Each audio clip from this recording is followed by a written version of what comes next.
But we're one hand in. Looks like Hamman is off to a big start. I did not see any of the first couple of segments of play, but Hamman comes in ahead 54 imps over 30 boards, which is quite a bit. We'll see if Wolfson can make a bit of a comeback today, but regardless, even at the end of play today, there will still be 60 more boards to play tomorrow. So, other table ended up in one no trump in the south, and looks like they made their 7 tricks. At this table, I note that despite Bobby Levin having already taken 2 tricks, he had 5 clubs to cash, but has elected to go about the hand a little bit differently.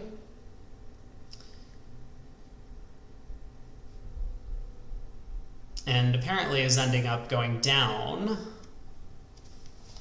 with East cashing an extra spade, so I didn't really see the play all that much. This will be another small swing to Hamman then, 5 imps or so. If Declare's hand is all good at this point. Oh, which it's not. Ooh, yikes.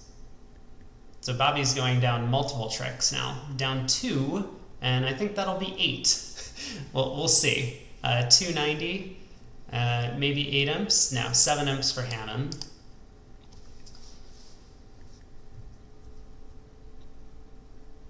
Looks a little unfortunate that North-South ended up getting too high in this room. I didn't quite catch North's hand, but it looked like it might have only been a 14 count opposite a bunch of queens and jacks. A little surprised so that they got forced up to the 2 level. But here we are, first full board that we're going to get to watch. So East passes, we're second seat favorable. I would have said I wouldn't be surprised if Bobby elected to do something with this hand, but passing is also very reasonable. When you have the spade suit, it's difficult for your side to get shut out of the auction, especially when you're favorable. You'll be able to bid spades at a later point, and given that you didn't preempt 2 spades, your partner will effectively know that you have some sort of 2-suiter. But our partner opens a heart here. And if Ross Grabel elects to pass, which he does, then we will be able to show our spades at the 1 level. So the opposition silence can mean that the opponents might have very few high card points, or alternatively, it might just be because they're vulnerable and they might have like some 10 counts or something like that with no distribution where they don't want to bid. But one of the things that I would be thinking about is, you know, if partner chooses an auction like this, a heart, a spade, 2 diamonds, maybe our partner is going to have some extra values here, and we might end up, you know, hearing a 2 no trump bid after we make this false, or this preference to 2 hearts. It's not a false preference in this case. So over 2 no, we would kind of want to think about what would we do with our hand. I suspect Bobby would raise with an 8 count despite no fitting honors in partner suits. But in this case, our partner passes out 2 hearts. And if I was sitting with Bobby's cards right now, which we will see partner's hand when he plays to trick 1, so just a minute, be patient on that, I would be pretty happy with the way this auction has gone. We're not vulnerable. We've been able to play at the 2 level in at least a 7 card fit, and with partner not acting again over 2 hearts, I don't think our side can reasonably have a game of any kind. Ooh, yeah, BZL's right. So the other room ended up playing 1 spade doubled in the west. Now, we can probably speculate, given what our hand looks like, how that might have happened. West may have opened 1 spade, and it could have gone pass, pass, double, all pass. Or maybe there were 3 passes to a heart, and West overcalled a spade, in which case the player holding our cards elected to pass, hoping partner would reopen for double, or double for penalties, and we would be able to sit for that. So that gives us a little insight that we're probably not entitled to as we declare the two-heart contract in just a second, which is that West has a long spade suit. So club opening lead, and yeah, our partner does have a little bit extra. He has 14 high card points, but with the singleton spade opposite our spade bid, probably not all that enthusiastic about looking for anything more than just two hearts. Club opening lead is useful to our side. If we end up, so declare is just pulling trumps, ace, king of hearts, jack of hearts. He doesn't want to give up club ruff. Even if he does though, he can lose at most two hearts, so the queen of hearts here and a club ruff, two spades, the ace, king of spades, if somehow magically we don't ruff the second round, and two diamonds. That queen jack of diamonds is going to nicely provide protection in the suit. So with hearts splitting, the best the defense can do is to just, I think, take two diamonds and a spade from here. I suspect the clubs are running, but it's very possible the opening lead was a singleton.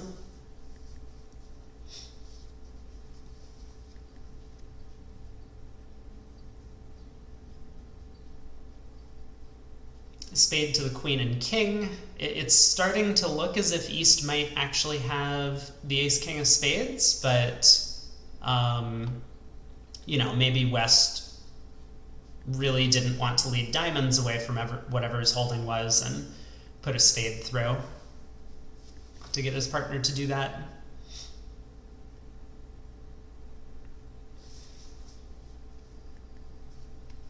So diamond to the ace, diamond comes back, the opponents have set up declares queen of diamonds. And now we can't just like claim instantly. We don't know about the club split, but declare can definitely cash the king clubs to check, and if West shows out, then we can run the heart suit. Maybe there's some sort of squeeze if East happens to start with 4 clubs and 5 diamonds.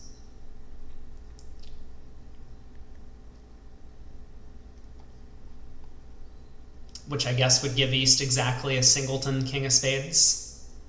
Okay, now I guess technically we know the squeeze is not going to operate. But declare just playing the hand out. No real harm in doing so.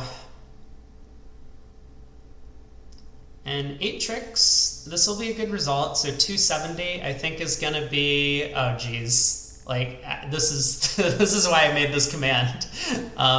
Someone can catch me on it, but 270 is probably 7, I think, 7 imps. So this might be 7 imps back to Wolfson.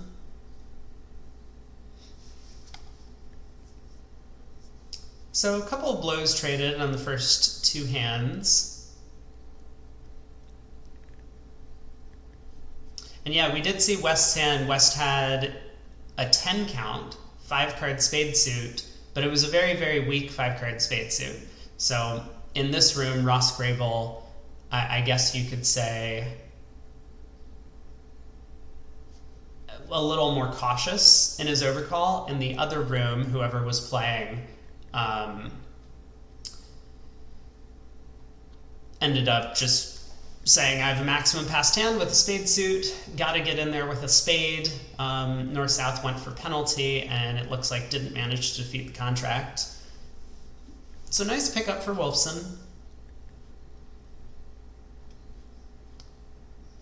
Board 33 now, no one vulnerable. We pass in first seat, we have a 7 count. East opens a heart, and I will note again that currently Bobby is not seeing what's going on at the table. There's this kind of line drawn here diagonally where we can't see, if we were sitting and playing, this double yet. So Bobby is just sitting patiently waiting to see how the auction proceeds, but that will give us a little bit more time to think about and discuss what Bobby might end up doing. So a heart, double, 2 diamonds. This looks like a good raise to 2 hearts. Bobby's probably, so I was going to say Bobby will probably just pass. His best suit is clubs, but he would have to go all the way to the 3 level to bid that. And with 3 hearts to the jack, Queen Doubleton of Spades may be a working card, but just not really enough stuff to force his side to the 3 level. With that said, if it comes pass back to him over this 2 heart bid, and he was probably thinking about this when he saw 2 hearts come onto the table, he might elect to balance with 3 clubs, or 2 no. Maybe 2 no is the more practical choice, so that you always find your 8-card minor suit fit. The opponents have clearly found an 8-card heart fit, so you have a 8-card minor suit fit. Like, at match points, I think this would be absolutely clear that you want to balance 2 no trump.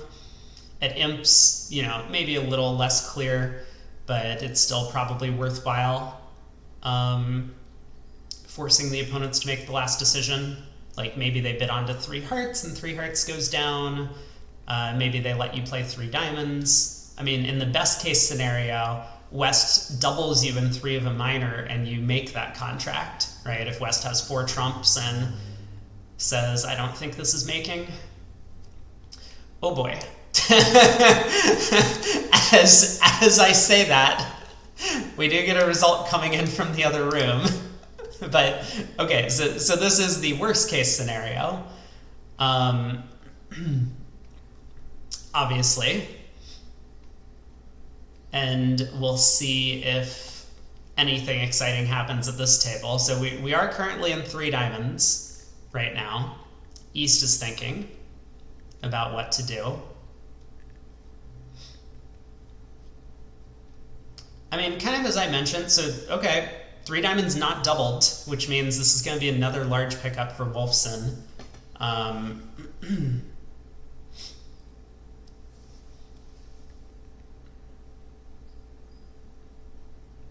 Okay, I have found out that I do not have a co-commentator until the next segment of play, which is good news. I guess that means I can get rid of this, ignore those pop-ups that keep coming up on screen.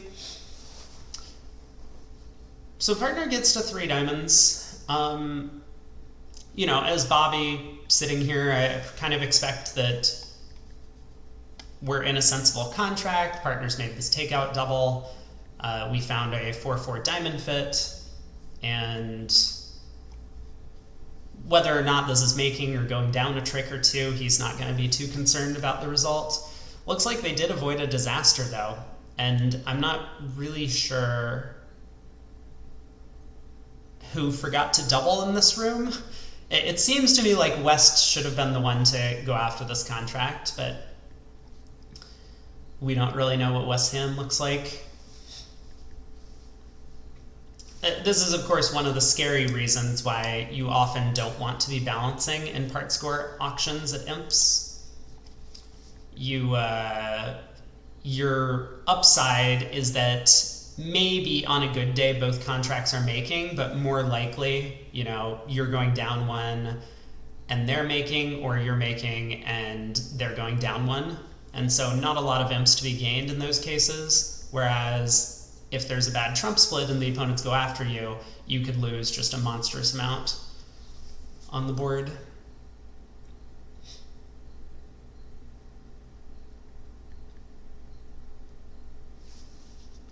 So East West have taken 3 tricks. I haven't been carefully following the play. It looks like 2 rounds of hearts, and then Declare started going after spade roughs in the dummy. 3rd round of hearts comes through. It's worth noting that, so the opponent switched to clubs, right? Ross Grabel won a spade and put a club through. And East elected to not continue the club suit, which is a very, very good indication that neither East or West has a Doubleton club. I mean, maybe East has the singleton king of clubs. That could be a reason why he doesn't continue the suit. But when declarer is not pulling trumps like this, it does leave open the possibility of a ruff, and the defenders tend to find those if they have one available.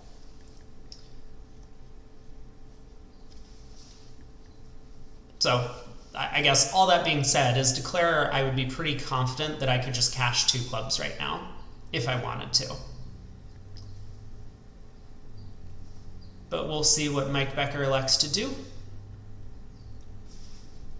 I mean, also fairly natural to just continue playing on the spade suit to try and take a spade ruff or 2 in the dummy. That feels pretty sensible to me.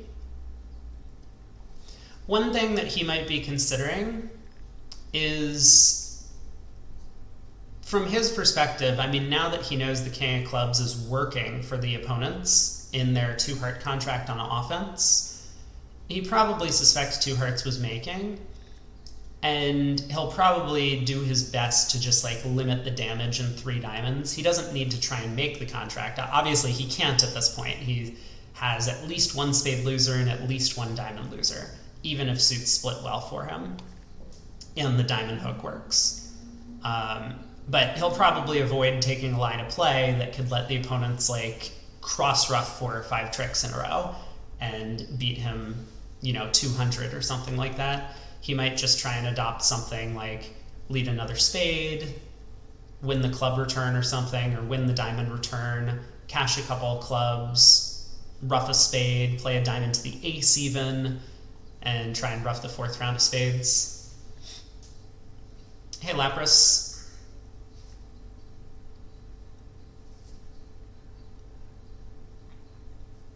But we'll see. I mean, he's given it some thought.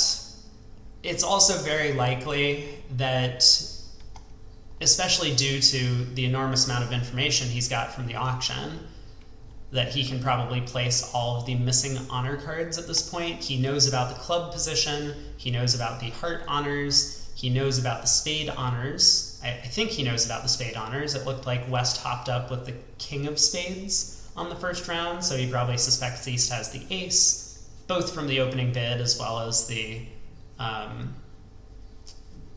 failure of West to lead a spade at trick 1. Hey, PJF. Yeah, you got to put a number at the end of it. Do I need to make that clearer? Imp.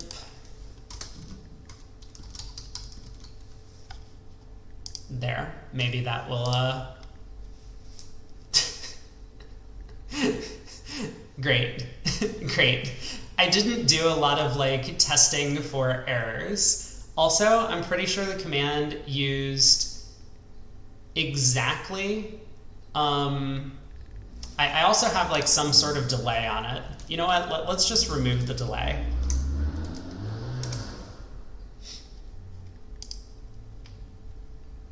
You all are allowed to spam to your heart's content. Just 1 second.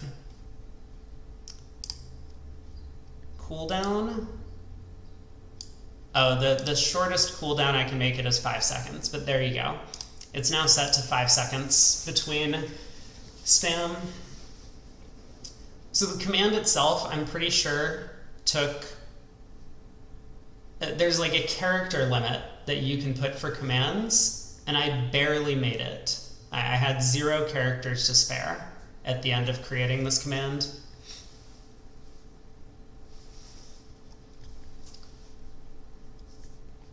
Alright, I haven't really been watching what's happening. Declarer appears to have cashed the diamond ace and played another spade, and now another round of hearts came through. This can't be the way this trick went. Why did Declare under rough in the dummy? There's no way this is how the trick went. Is there? I don't believe it.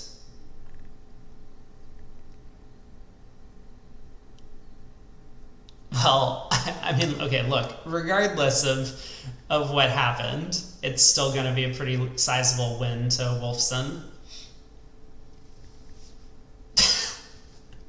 declare under ruffs, so now West can just pull trumps.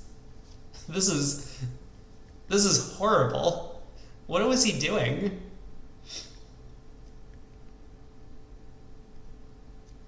And now declare's hand is like squeezed on this trick. This could have gone better. I'm certain this could have gone better for north-south. Oh man. Maybe this is the reason Wolfson isn't doing so hot in this match. Mike Becker is just like misclicking all over the place.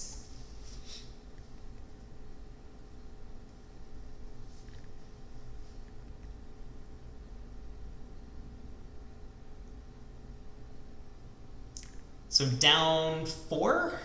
Is that where we're at? Down 4. And Jively has it. 300 is going to be 7 imps. Those 7 imps back to Wolfson. Despite a bit of a fumbling in the card play at the end, it was plenty good enough to earn their side of swing because I guess West in the other room went after 3 diamonds. Maybe the auction was a little different, but Bobby dodged a bullet there. Oh, you're just trying to figure out the command? Well, now you know. Now you know. It is giving you an imp score for that point differential. Okay, well, we have a preemptive auction already occurring. So 2 hearts past 4 hearts. The vulnerability is not exactly right for us to take a call here. I don't even know if I would act favorable against the auction 2 hearts past 4 hearts, but I would be very tempted to do so. But with our side being red and them being white, we only have 5-5. It's not like we're 6-5 or 6-6 in the 2 suits, and our suits are relatively weak. No reason to get involved.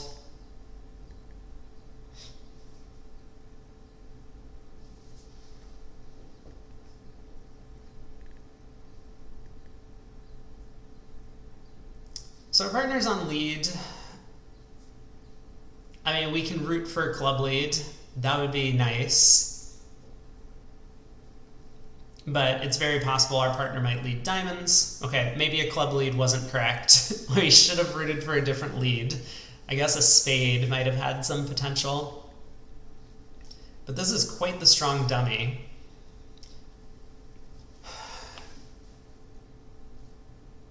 I mean, we definitely win the club ace, and then I don't know what we do from there.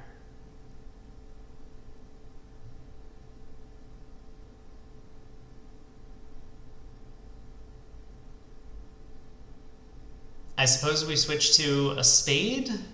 PJF says return a club. It looks a little bit hopeless. The only hope that I can see is that Declare has like King 10, like Jack 10, 6 of hearts, and we get 2 heart tricks. So that's why I think like a spade switch might be my choice. Now, I don't know if this East player could have that in his opening range for a 2 heart bid. But my thinking is like if we get the ace of clubs and we get 2 heart tricks, we need a trick in either spades or diamonds, and we may as well give ourselves the opportunity of taking the trick in either suit. But Bobby looks like he's just gonna return a diamond.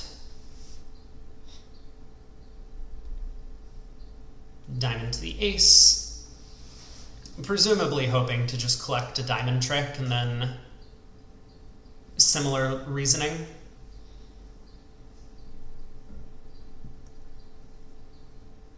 Well, Declare roughs a club, cashes the heart ace. Looks like we're probably not going to be taking too many defensive heart tricks if this is the way he's playing the hand. Partner could still have Jack third. It's possible. So we might get a heart trick, we might get a spade trick, but that has to be it. I don't think we're collecting any more than that.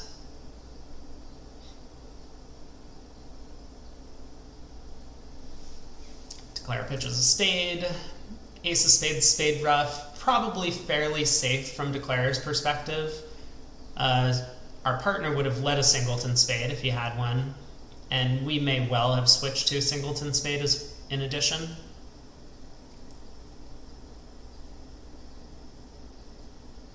So Declarer roughs his last club, it looks like.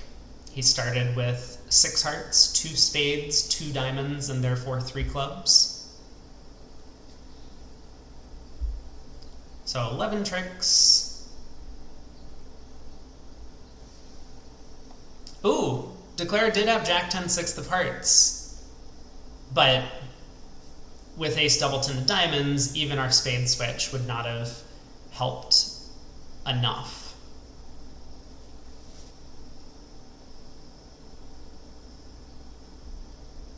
So push forward and on to board 35. Partner opens a diamond. Comes to us, we get to bid a spade. And something we might be thinking about is like, what are we doing over a no trump here? It could depend on our system, but a lot of people will play some sort of artificial, 2 club type bid to start showing hands like this. I can't imagine Bobby's just going to game force over a no trump, but we'll see what he does. The alternatives to something like 2 clubs, if you wanted to be extra conservative, you could just bid 2 hearts. That might depend on your partner's 1-no range, and it also might depend on whether or not partner's 1-no will sometimes have 3-card spade support or very infrequently have spade support. But Bobby goes with 2 clubs, relay to 2 diamonds. He'll probably now bid 2 hearts, would be my guess, to show his shape. Oh, or we get more relays. No, it's just alerted as invitational with spades and hearts. So we've showed 5 spades, 4 hearts. Probably exactly that shape.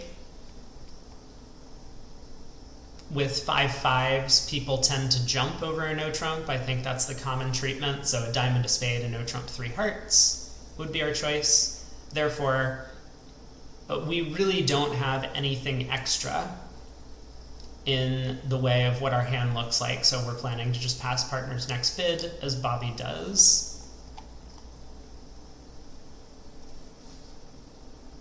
And we're in 2 spades,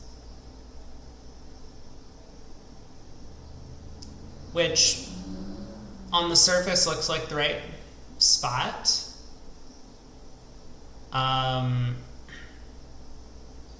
The opponents have 2 hearts and 2 diamonds that they could cash, although they haven't started to do so. We are getting results from the other room as we're playing the contracts. PJF says 3-no almost.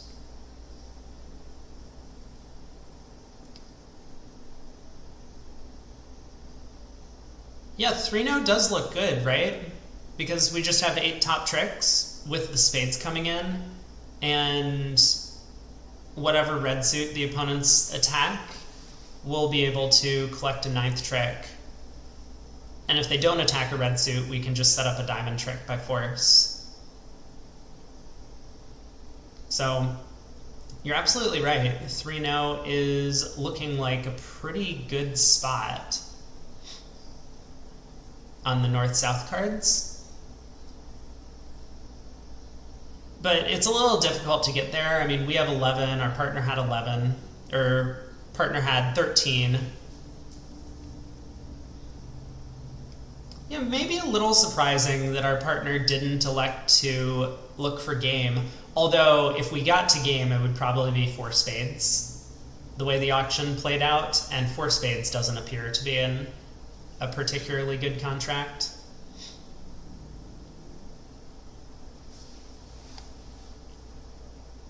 Well, Declarer has started setting up diamonds, so the opponents have led 2 rounds of clubs, and Bobby now is attempting to pull some trumps. It looked like he was a bit concerned about a potential club ruff. So that's why he cashed 2 rounds of spades. But I suspect that he might do a little bit better than the declarer in the other room, because what's going to happen now is, let's suppose the opponents win this diamond trick. He can cross to the spade queen and just start playing diamonds, and he'll throw a heart. And East will be able to rough in with his natural trump trick, but then either East is going to have to break the heart suit for his side, or East is going to have to give dummy an entry and access to the stranded diamond winners.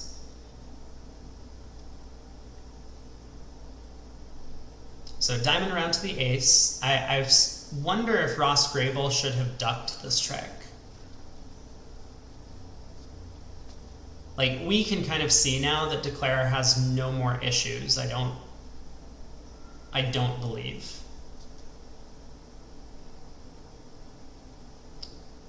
Kind of taking this line of play that I had suggested. But I guess we'll see. I mean, maybe the defense actually can collect 4 more tricks from here. Like, if West plays a diamond, East overroughs us, then they cash 2 hearts, and then another diamond comes through. East can actually score both of his remaining trumps. So yeah, it seems as if the defense is actually in control. I mean, no fault in Bobby Levin's play. He was hoping the trumps split 3-2.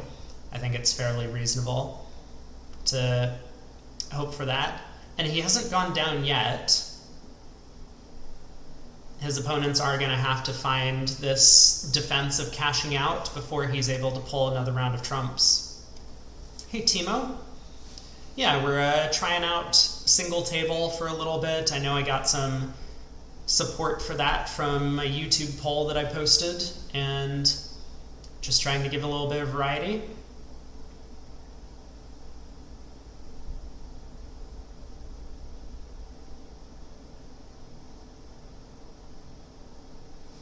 I mean, a similar thing could happen if a club is returned and East happens to be out of clubs, but this does seem like the simplest method. So diamond gets returned, East roughs. Now East will have to play back a heart, so king of hearts.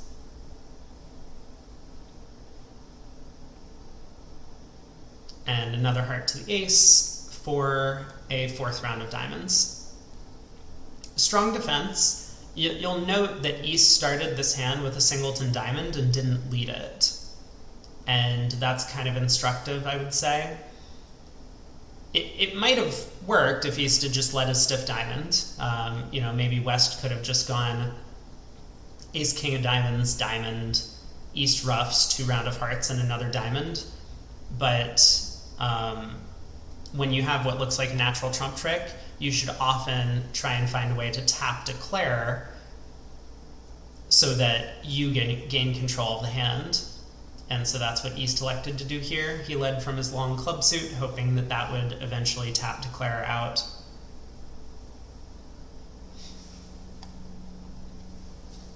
So push board, good defense by East-West, and we're on to board 36. Everyone vulnerable.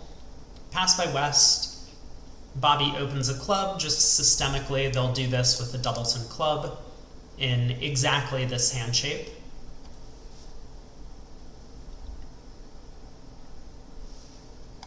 So club, a heart by your partner. Man, the other table is getting to declare some of the hands from north. I guess that means in the other room they passed this hand, right? Because if we open one of a minor, partner's bidding a heart and they're going to declare. So the other table did not believe that this 12 count was worth an opening bid. 4-4 in the major is just absolutely insane. But here we go, a club, a heart. We raise to 2 hearts.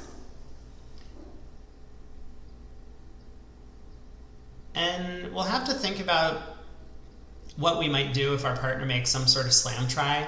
I suspect that Bobby, with just one key card, no aces, and a pretty poor hand, might have essentially rejected all slam tries. Obviously, if partner forced us to Q-bid, we might show the spade king if we had that available below the 4 heart level.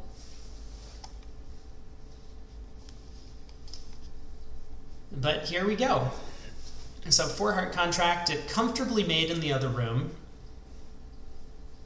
And this 10 of spades lead doesn't really scare me all that much, but I would be a little concerned from my hand, given that I don't have the trump ace, that the opponents might actually be able to engineer a spade ruff. Whoa. That's a bit of a surprising play. Partner plays low at trick 1. Okay. Well, now that we see partner's hand, this is not going to be a very interesting deal at all. Even if the trumps are 4-0, partner still has just 5 top hearts, 4 top spades, and the ace of diamonds. So this will be 11 tricks now that both defenders have followed 2 round of trumps. We can ruff a club in the dummy eventually. And he just claims.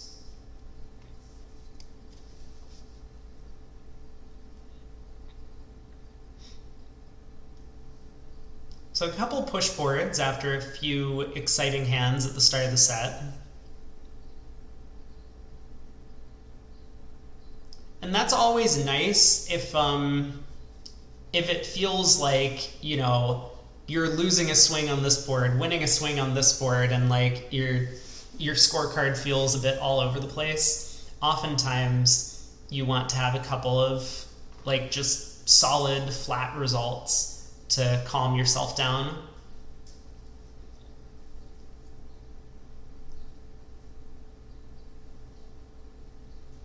So board 37. We are vulnerable against not. This time Bobby is not opening his hand, just 10 high card points. And once he sees the auction start like this, his partner couldn't bid over a heart. The opponents have both majors. He's just mostly not going to be interested in taking a call, other than maybe doubling some sort of artificial diamond bid, right? So something he might be considering is if the opponents had made a 4 diamond bid like a splinter, would he be interested in doubling it? Frequently that would be used to show a hand that's looking to sacrifice, so I don't think so. Would he be interested in doubling 5 diamonds over a key card bid? My suspicion is no, because he would be on lead. West is the one declaring the spade contract. But all right, the opponents are in 2 spades now. Not really where we thought they might end up, given that our side has been silent throughout the auction. But we lead a high diamond. That looks pretty normal to me. Partner plays the 7 of diamonds, and I think we're playing upside down. So that 7 was discouraging. And we can look at the dummy. So dummy has a 10 count, right? And this is something worth noting. East opened a 10 count, second seat white. This might not be the way the auction goes at the other table. But on top of that, the fact that East has a 10 count and West didn't even invite suggests that our partner has a fairly strong hand over there. And if we can believe the point about partner not having the diamond queen from trick 1, then our partner probably has a substantial amount of values in both hearts and clubs. So when Claire led a club off dummy, partner hopped up with a king that held the trick. We now know partner started with the ace king of clubs. I'm a little surprised that our partner didn't put a diamond through so that we could play a second spade from our side. But maybe it just doesn't matter. Looks like good defense for us so far. I mean, Bobby kind of correctly identifying that if he's not continuing diamonds at trick 2, he doesn't want to switch into the singleton, club, and dummy. He doesn't want to help declare set up his heart suit. Starts pulling trumps. The hand looks like it might need to be cross-ruffed, especially based on the inference that I kind of mentioned where our partner's likely to have heart and club values. That means partner should have the heart king.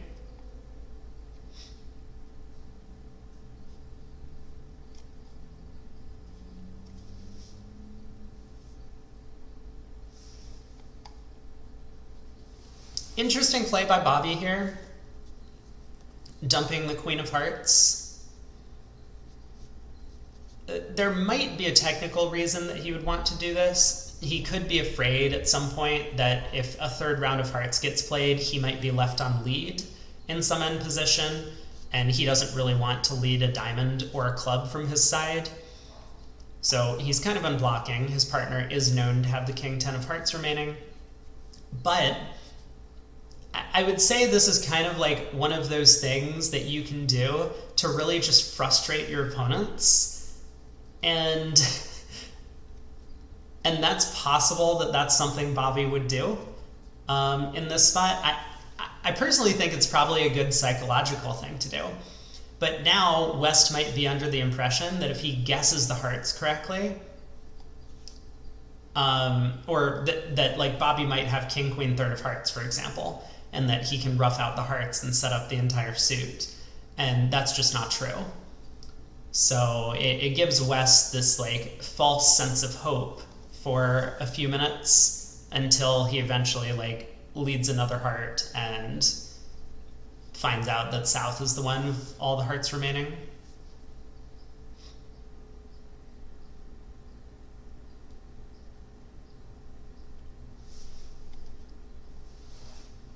All right, so Ross Grabel elects to take a roughing, finesse, and clubs. Partner wins that.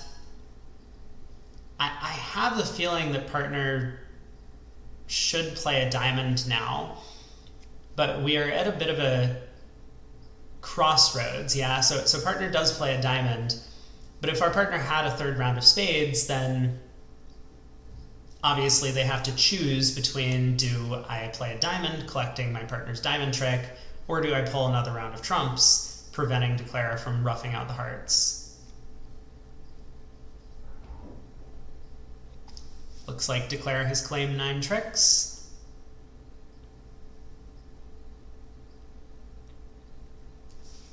Partner had the Queen of Diamonds. Huh.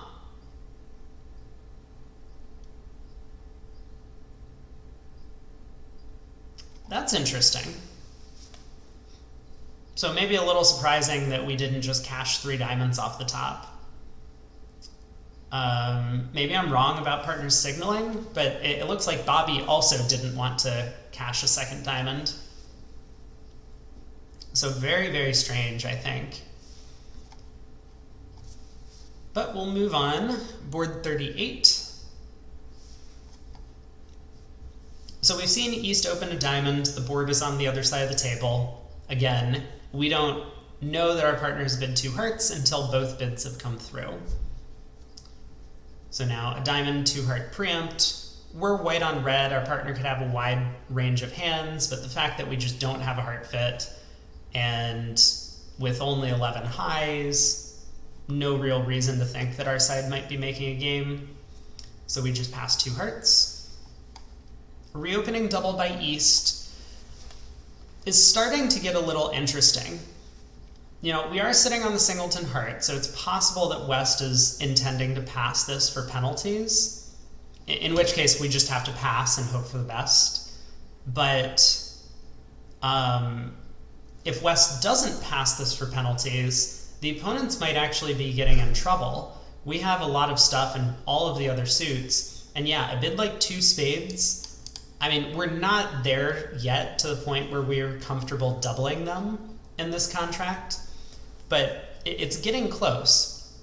It's worth noting that West, if West had a 4-card spade suit and some values, they would have made a negative double over 2 hearts. So West's hand is particularly weak for this kind of auction.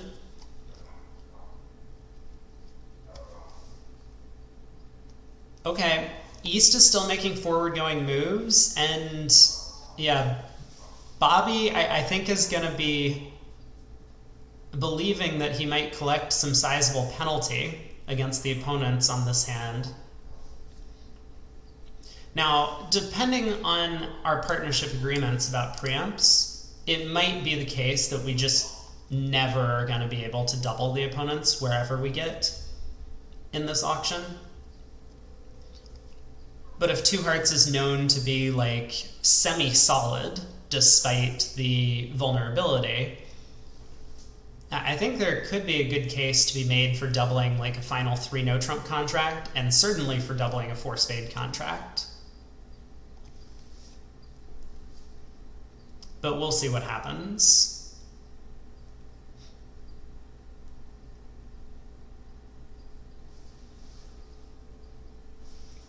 So, I mean, notably, East has showed a very, very strong hand so far. Oh my. Look at some of these results from the other room.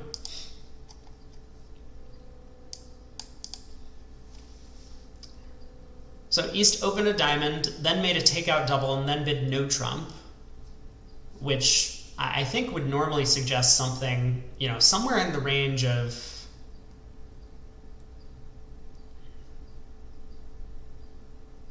it's hard to say. I would guess. Actually, I'm really not sure what East's range should be for this bid. Because if I was just 18 to 19 balanced, I don't think I would take another call if I chose to double. Or I would have just balanced with 2 no trump instead of double. Like one or the other. So for whatever reason, I feel like East must have a bit of a stronger hand. The thing that I'm having a hard time reconciling is that East can't really have just a solid long diamond suit for this auction, because we're looking at ace-10 fourth. I mean, maybe East has like king, queen, jack, 9, 6. I guess it's possible. But we will see in a minute. West is taking some time with his decision over 2 no.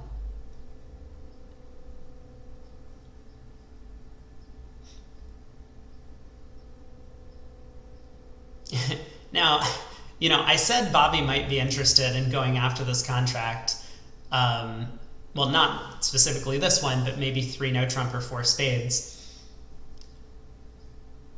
But I have a strong feeling that if West passes, Bobby will, you know, pick up his cards very quickly and be happy to just defend 2 no trump. And the longer West takes to think about this decision, I have the sense that we're going to be less and less likely to double a final contract.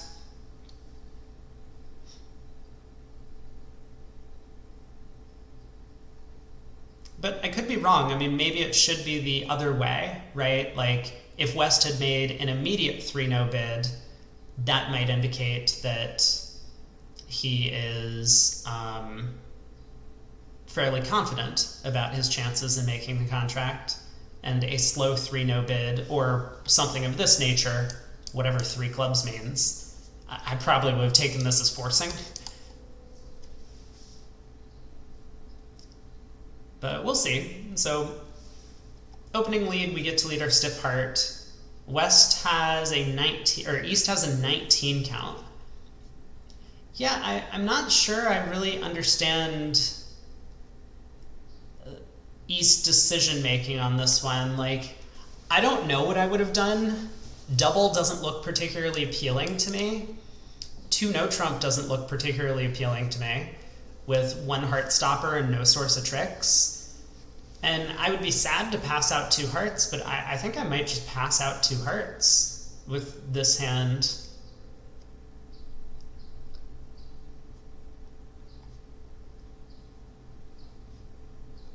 Like, I'm certain this auction shows more values than East actually holds. But of course, it's hard to picture a balanced hand that would do it, right? Because the 18 to 19 counts, I don't think would double and bid 2 no. And the 20 to 21 counts would have just opened 2 no trump. So that's why I was kind of picturing East has a hand with the long diamond suit. I suppose I was wrong. But okay, so we lead our stiff heart. Partner plays the jack. So this is Queen Jack 6th. And West wins the ace. I mean, maybe we can start thinking about alternative heart holdings that partner can have. Like ace 10 third of hearts might have just bumped 2-0 to 3-0.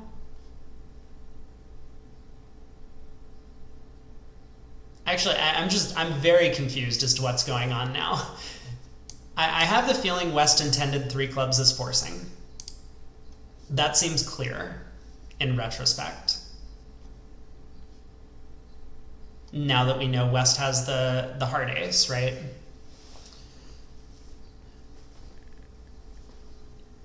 Well, maybe this is not really worth worrying about. I think it's possible West intended 3 clubs as just a punt, and the opponents might be in like a 4-2 club fit. That's something that I would be considering. But overall, at least it imps on some of these deals. So when the auction goes like this, you can kind of relax a little bit. You don't want to give away the contract for free, but this is not going to be as high pressure for your side as if West had raised 2-0 to 3-0. And so Bobby, whether or not he truly believes East-West have had a bidding misunderstanding, is probably not going to be that worried about like defending this super accurately. He wants to save some of his strength for the more important decisions during the match. But I guess I'm going to try and analyze and find out, think about what possibilities West's hand could be.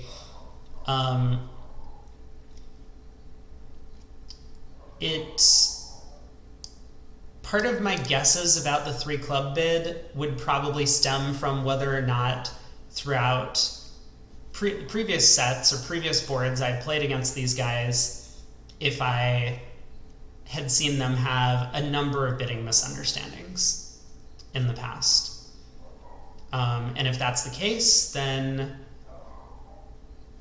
maybe I would be tempted to think that 3 clubs could just be this like punt type bid that I had discussed, like maybe West has a doubleton club, 5-card spade suit, was looking for a 5-3 spade fit, but otherwise was planning on bidding 3-0. So that's possible.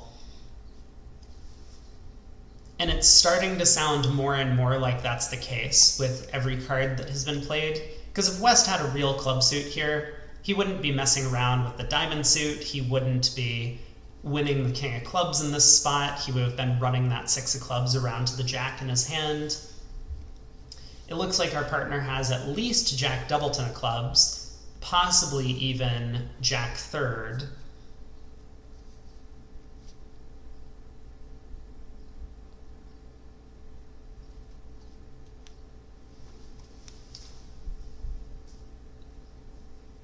So Declare is getting a diamond rough in hand.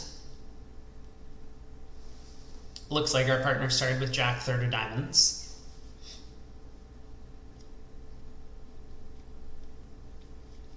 And I think we now have a full count as to what's going on. I'm presuming West started with a 5-card spade suit at this point.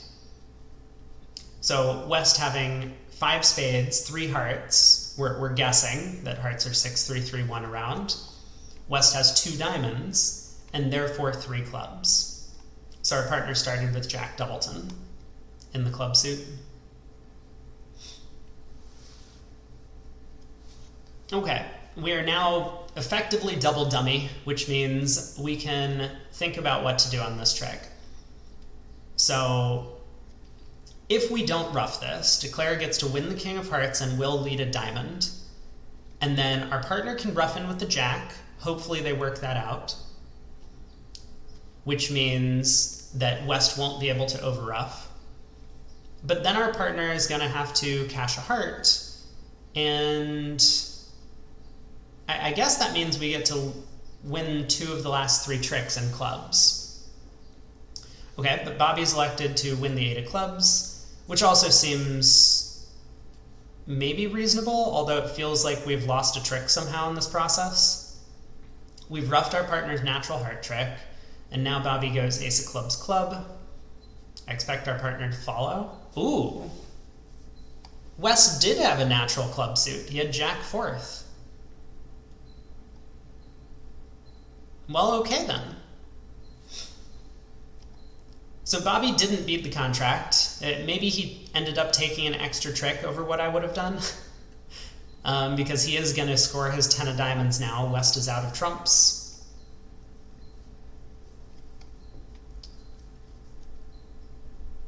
But yeah, this is a little surprising, at least to me. I don't know. I was under the impression that West just didn't have real clubs and was fishing.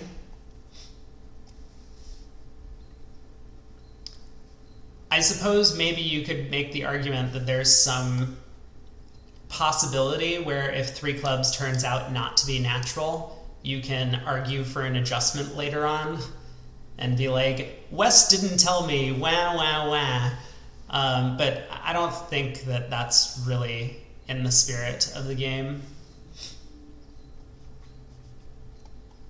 So 3 clubs made 3. The over trick would not have cost any umps. I will point that out. 20 and 40 would have been the same result. But we're on to board 39. Everyone vulnerable. Our partner is the dealer.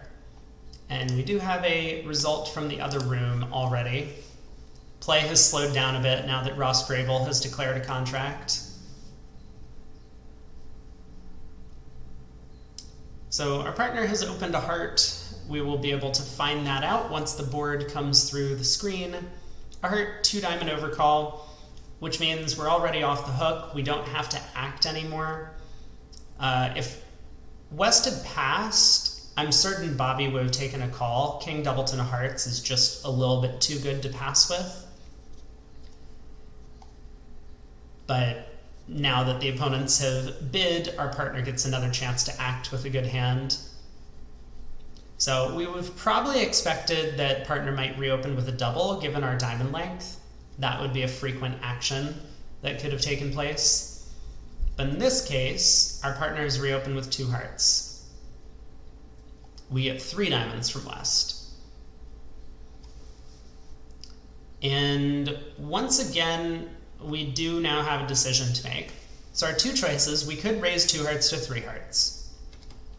We have kind of a maximum in terms of stuff, aside from the fact that we don't have a 3rd trump. The alternative, which Bobby goes with, is to pass.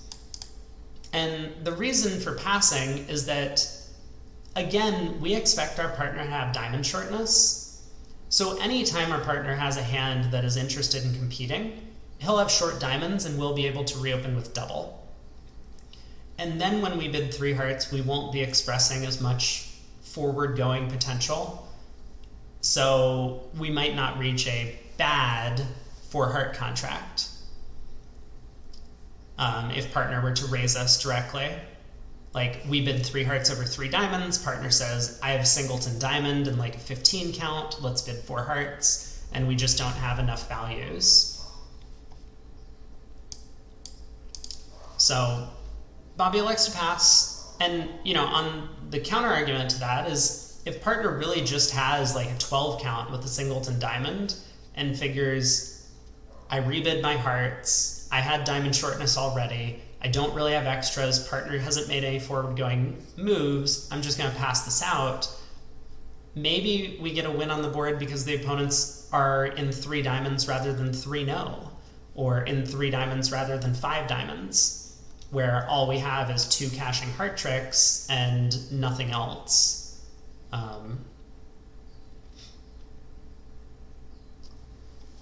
So we'll see how this times out. We can obviously see from the other room that it feels as if bidding to 4 hearts north-south is the right thing to do, because east-west might have a 5 diamond save.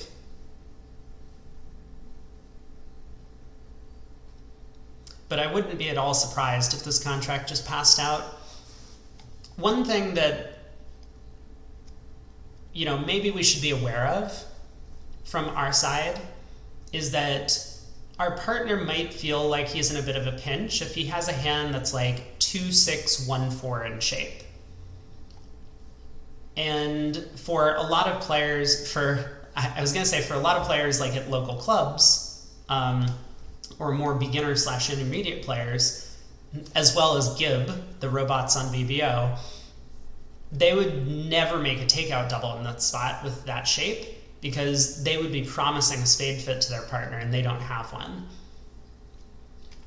So if our partner does make a takeout double, we mostly need to be aware that all partner's doing is saying he has extra values and not necessarily suggesting support for all of the unbid suits. Which is why I'm saying that we should absolutely be raising partners' hearts regardless of what partner ends up doing in this position. But okay, 3 diamonds passes out. So we get to lead the king of hearts, partner suit. Dummy hits with some stuff.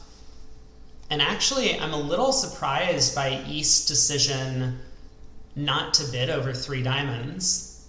2 diamonds shows a pretty good hand already for a vulnerable 2-level overcall. And then this 3 diamond bid shows, I would even go as far as to say, substantial extras.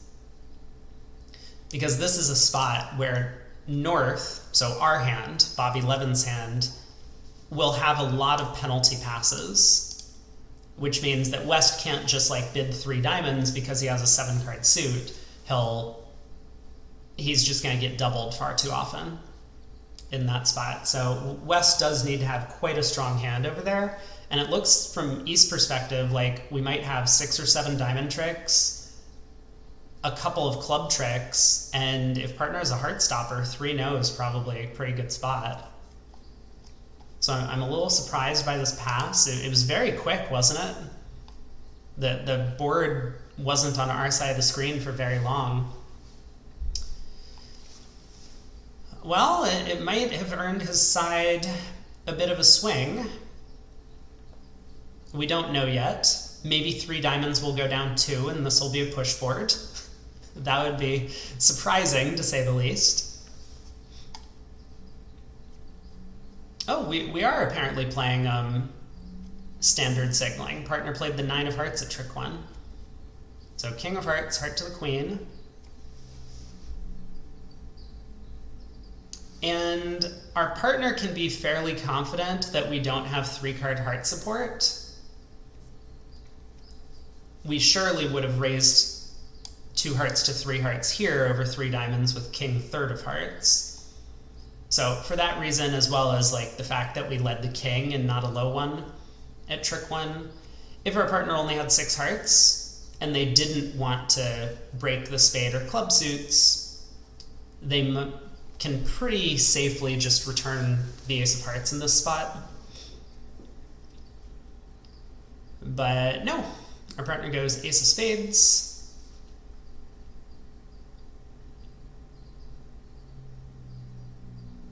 Well, once I see that card as Bobby, I'm going to be pretty disappointed.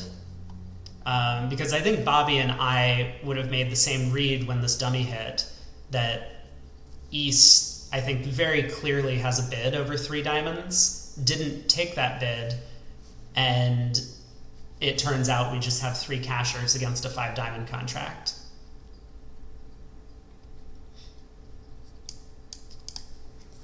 So I guess East's decision has earned his side a bit of a swing, although we aren't certain.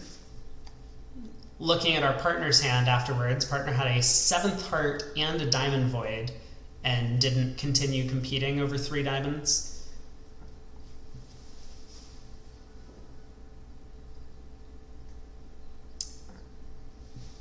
But we're on to board 40. So we have a 13 count here. They open a diamond in front of us. It's possible, depending on your partnership style, to just make a takeout double with this hand in the north. I believe it's fairly popular in... Who was it that mentioned this? Someone said that Italians tend to like making takeout doubles on these kinds of hands, but it's not too popular to do that elsewhere in the world. I mean, kind of regardless of that, I think this is a hand that is somewhat reasonable to do so, just because diamonds, the suit that was opened, happens to be your worst suit. Like, yeah, you're only 3-3 in the majors. You would prefer to have 4-4. And it's not as if you're short in diamonds. That's normally what a takeout double would show. But if it is your side's hand and you need to get involved in the auction, it's going to be really hard to do anything if you don't bid now. The counterpoint to that is, like, you're probably not making a game unless your partner can take a call, or if your partner has a 5-card major, and if your partner has a 5-card major, they might just bid it. Well, so diamond pass a heart, and we will see this 2-spade bid once West takes a call from our side. But this preempt, especially now that we have started with pass, can be fairly wide-ranging. I think there are some scenarios where our partner might have a 5-card suit and like an 11 count. It's possible. Our partner might also have like a 6-card suit or even a 7-card suit if it's like Jack 7th, and very little in the way of high cards. So I don't expect that we're making a game with our 13, especially because we just have a balanced 13. It's flat. But with the opponents competing now to the 3 level, I would be surprised if we didn't elect to try 3 spades with what is fairly likely to be a 9-card spade fit. Okay. Also reasonable, so Bobby elects to be a little more aggressive in his support, and he bids 3 diamonds, presumably just showing some sort of like good raise to 3 spades. This could help his side, so if Mike Becker does have a real hand over there, which, kind of as I've said, once we've made a pass in the auction, we've limited our hand substantially, and our partner's freer to make a wider range of preempts. This might allow our side to reach a game. So 3 diamonds, East passes, and we'll see what our partner does. I mean, obviously we're planning to just sell out to whatever bids come back around the table.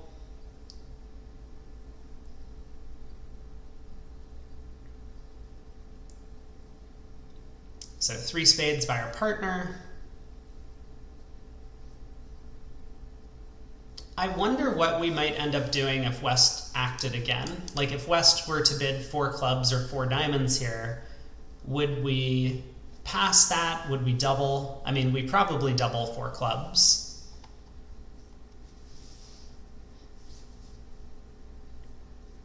But 3 spades it is. Once again, our partner's declaring. So we'll be able to see his hand once trick 1 has passed.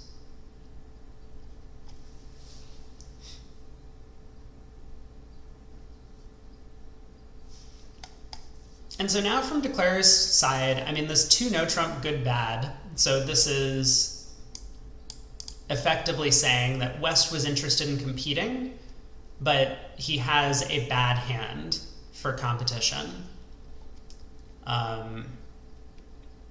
And West could have bid 3 diamonds or 3 clubs or 3 hearts even, depending on what West's shape was, which suit he had support for, or whichever was his long suit, if he had a little bit extra.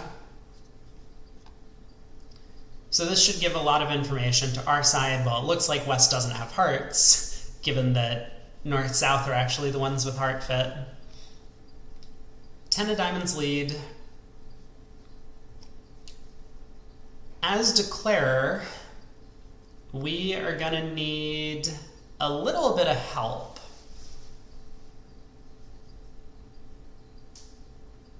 Okay, that is substantial help.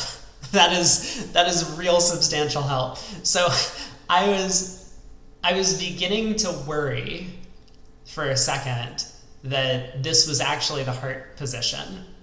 And now Declare is going to be quite relieved to see that Queen of Hearts on the table. Because if West just elected to continue diamonds and tap us, we would have 2 diamond losers, we have a club loser, and I imagine we have at least 1 spade loser. Even if we guess the spade suit, it's very unlikely that there's either a singleton king over here or singleton jack over here. So we would need to pick up the hearts, but we're also kind of lacking entries to the north hand, right? If we had to pull 3 rounds of trumps, we could play a heart to the king and run the 10, but east with queen 9/4 would have covered, and we would then kind of be left stranded, not able to take a second heart finesse. So that Queen of Hearts switch is going to help us out a lot.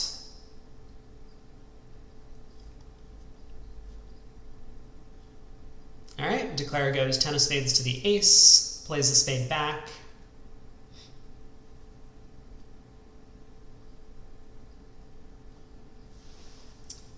And looks like we've done well to guess the spade suit. It was definitely a percentage action to take, spade to the ace and a spade back. Picking up the 4-0 split with East, if that was possible.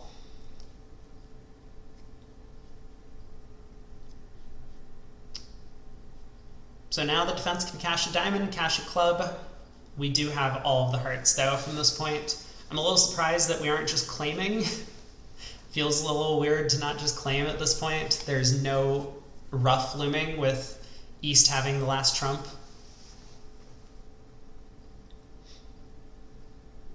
But that'll be another push board.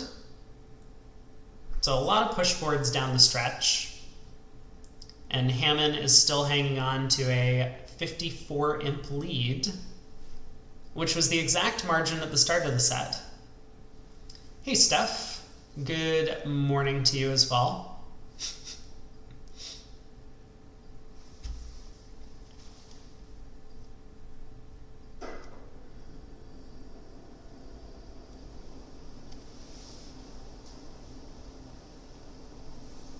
All right, board 41.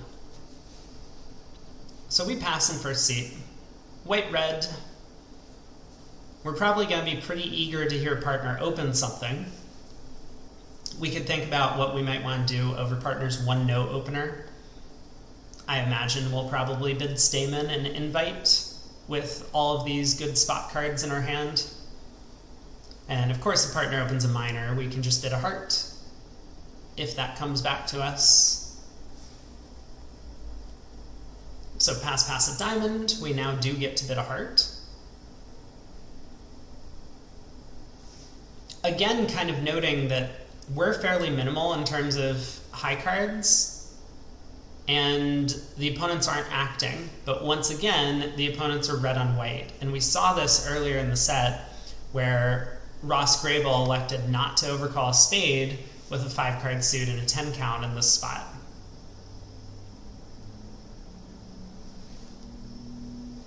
You played 2 30-board sets already today with different clients. That does sound like fun. Were they playing different styles? So was it interesting just because you were like going from one style to another? Or was it a different reason? Okay. So pass, our partner opens the diamond in third seat, white-red. West notably doesn't act. We bid a heart, and it does go pass. Now, we haven't seen this yet, but when it comes back to our side of the screen, we're now going to realize a couple of things about the hand. One, we're short in diamonds. The opponents must have values between them, and therefore West has long diamonds over here. So if West does something like balance with a spade, it could easily be a canapé type hand. It could be like 4 spades and 5 diamonds. So that's possible. another thing we'll realize is that our partner has exactly 3 hearts in support of our heart suit. And that's because partner would raise 1 heart to 2 with 4 card support 100% of the time. So, you know, this whole pass, you don't want to look at it and say, partner's a passed hand, I have a minimum opener with 4 card trump support. You're just making it so easy for the opponents to balance into the auction if you do that. And one of them is guaranteed to have heart shortness. But when you're in a known 4-3 fit, it's a lot more risky for the opponents to balance in for a variety of reasons. Like, one, you might just be going down because you're in a bad fit. And secondly, they might not have a fit themselves if you only have 7 hearts. So 1 heart passes out. Maybe showcasing a little bit the difference in styles. If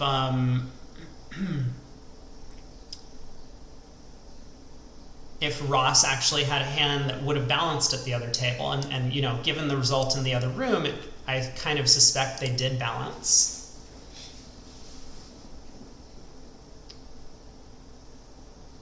Yeah, Steph says he'd be happy if partner is 4-3-4-2 in this spot. Yeah, I agree. I mean, favorable at imps when you have a hand that very clearly can't make game opposite a minimum opener. Even if you miss your best suit, at least you're keeping the opponents out of playing the contract their way.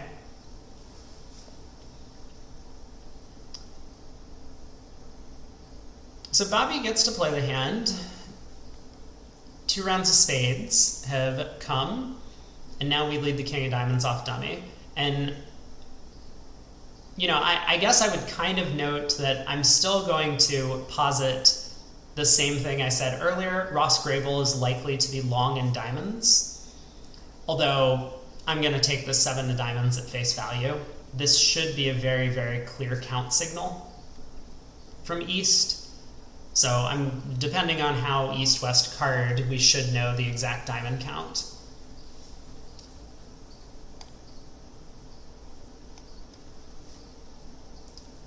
But the defense have taken a spade, a diamond, and a club so far.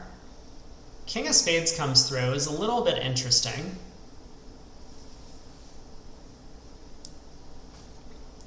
Why do I think he chose the jack of clubs there? I mean, I would have played the jack. I don't know. It feels like the right card to play. I don't have a good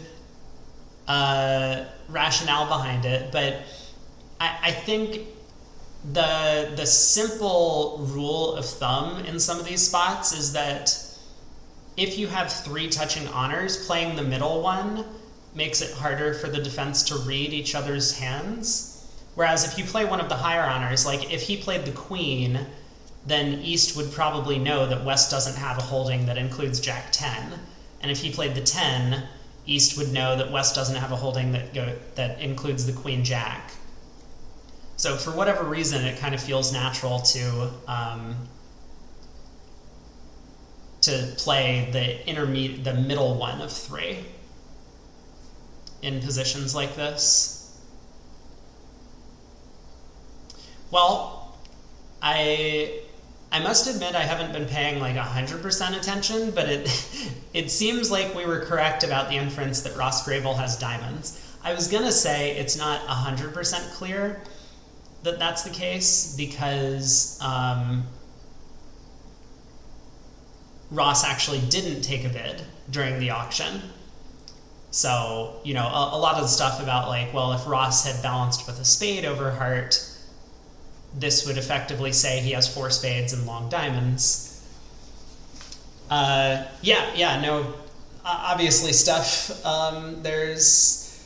it feels natural, but I can't really put my finger on it other than what I just said. And none of these things are like 100%. I'm sure you could construct a scenario where it's correct to do something one way as opposed to the other. I do need my help from my co-casters, of course.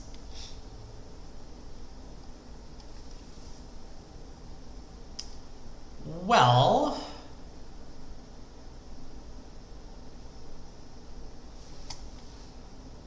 Ross Grabel roughing in with the King of Hearts. So do we have a count on West's hand? I haven't really been following. West started with 2 spades. It looks like 2 hearts. 6 diamonds is known, and therefore 3 clubs. So the clubs are splitting, which means it looks like East gets to cash this Jack of Hearts, but we have the rest. 5 tricks. We did better than the other table. We stayed a level lower. That's good news for us.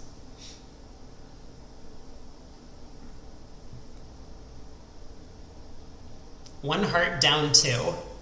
Not a very frequent score that you see,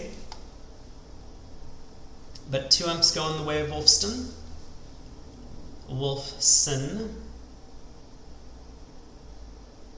So the lead's been cut to 52. Wolfson has picked up 2 imps over this segment so far. Not a lot of damage that's been done. Son of Wolf, Wolf Cub. Maybe he's from like one of the northern places in Europe. Like, what are they called? The Nordic countries. That's how a lot of their names come from, right? Scandinavia. Wait, can I not say Nordic countries? Is that not a thing? Well, I'm sure you're more attuned to the proper way to address those places than I am. The cold places, yes. Alright, 1 no, pass, 4 diamonds, transfer to hearts. We, of course, have no reason to bid, although we do have some defensive prospects. Ace, King of clubs. If West has the Jack of hearts, that's probably good news for us. We'll have a heart trick.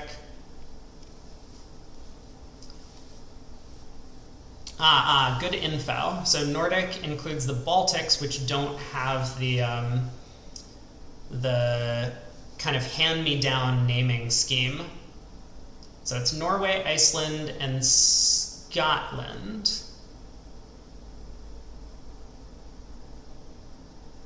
Gotcha. Scotland has to start with Mick.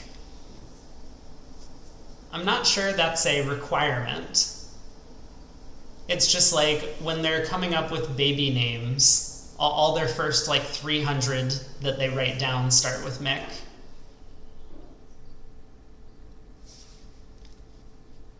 So there's some inference here that we would prefer a black suit lead to a diamond lead. We had the ability to double 4 hearts if we wanted, or 4 diamonds if we wanted. Now, that is contingent on the possibility that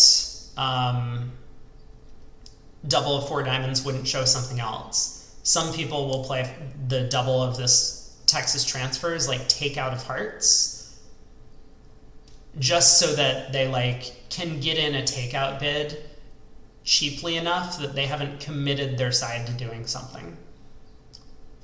So that's possible. Okay, partner really, really not on the same page, doesn't find the inference that we don't want a diamond lead, leads one anyway.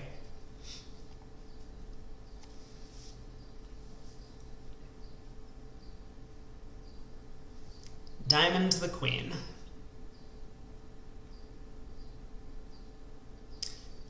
Well, dummy doesn't have the Jack of hearts. Dummy also has a 12 count. I don't think we're beating this, even though this Ace King of clubs still kind of looks nice. I mean, it seems as if Declarer is just going to pull trumps and then run the diamond suit, pitching all of his black suit losers. He's just going to go heart to the ace now. Ace King of diamonds, pitching a club. Ruff a diamond, cross to the spade queen, pitch another club on the diamond, and just make 12 tricks. The other table didn't have a problem getting off to a club lead. I guess it was played from a different side, though. West declared in the other room.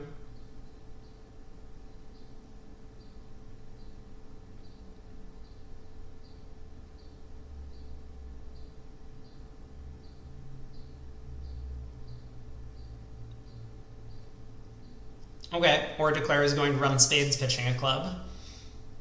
Well, that is 12 tricks. They were cold for 13 on this lead, could have hooked us for the heart queen.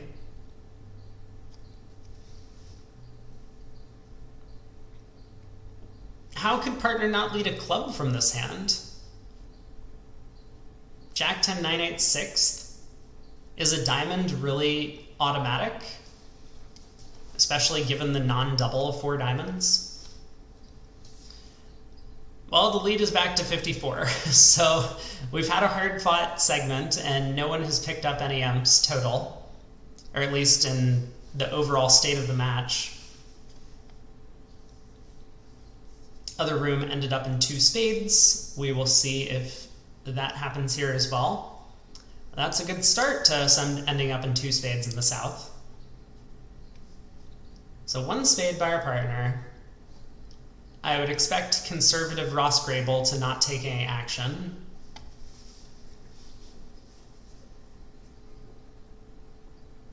And we will be betting a no trump. I'm certain of that as well.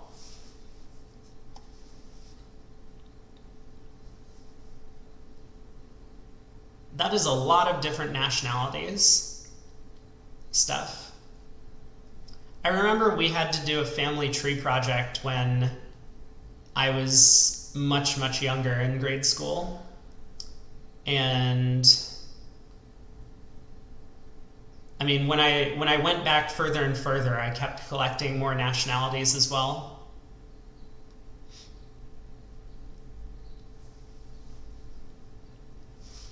So a spade, a no trump, 2 hearts, and Bobby's sitting here with a 9 count. I mean, 2 aces, the jack of hearts could be a working card, but still probably not enough to do more than just bid 2 spades. I mean, 2 no would tend to show a real invite with high card points, and that's not what we have.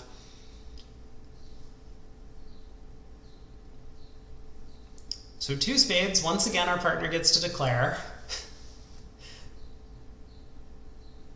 3 passports feels like a lot. I only have my 1 passport. But I guess that's pretty normal.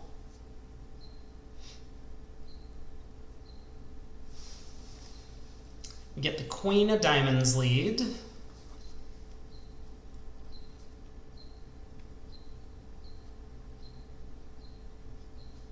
I mean, it looks from our perspective like it's going to be a good start for the defense. They're setting up diamond tricks. Ooh. Partner has a big hand.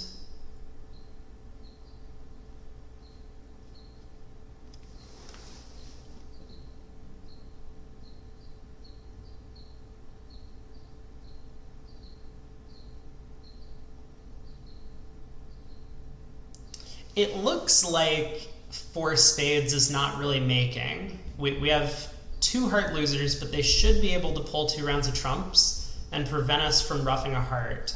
So I think we're going to end up losing a diamond, 3 hearts in a spade contract, but I guess we'll see.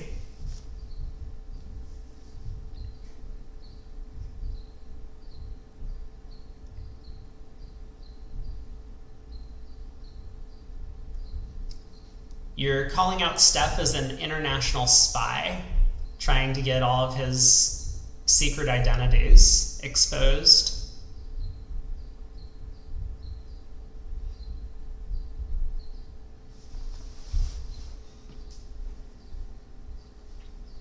Looks like the defense has done well here. I mean, maybe just due to the fact that they know South is looking to rough hearts in the dummy.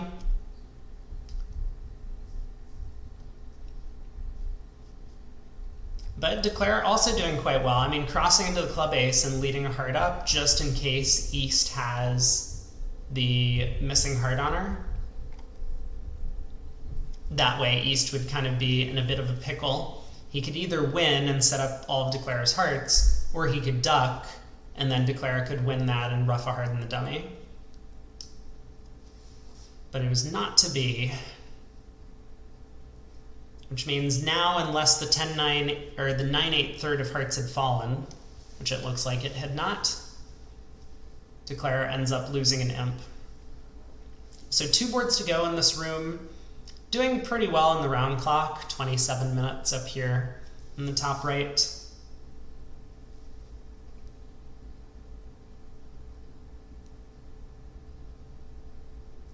But Wolfson still trying to find their bearings.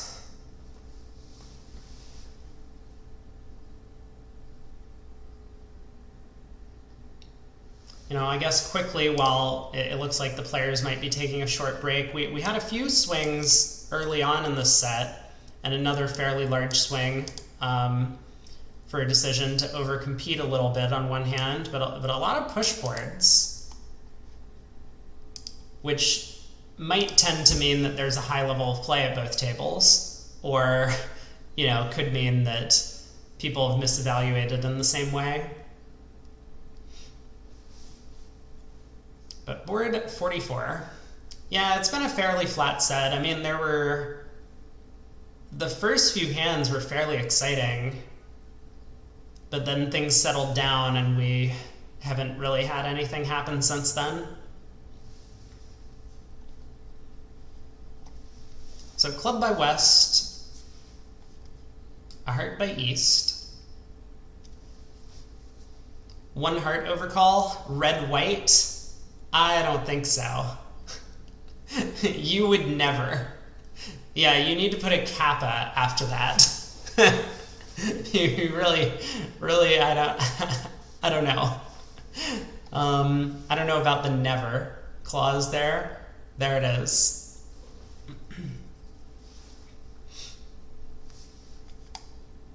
Well, a club, a heart, a spade. So we'll see what East elects to do. You know, we're kind of done bidding. West opened our best suit, which is clubs. We're red on white, so even if West had opened a diamond, I wouldn't be overcalling 2 clubs with this piece of cheese hand.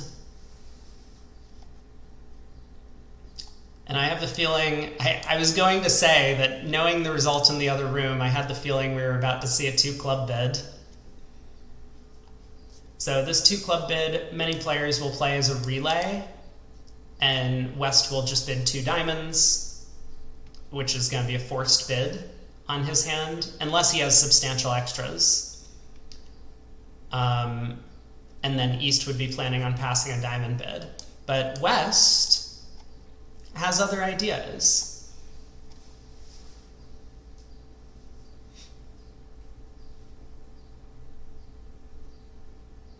Yeah, I guess I would say I agree, but obviously I'm not gonna make anyone bid with Bobby's hand over any minor suit opener. Not at these colors.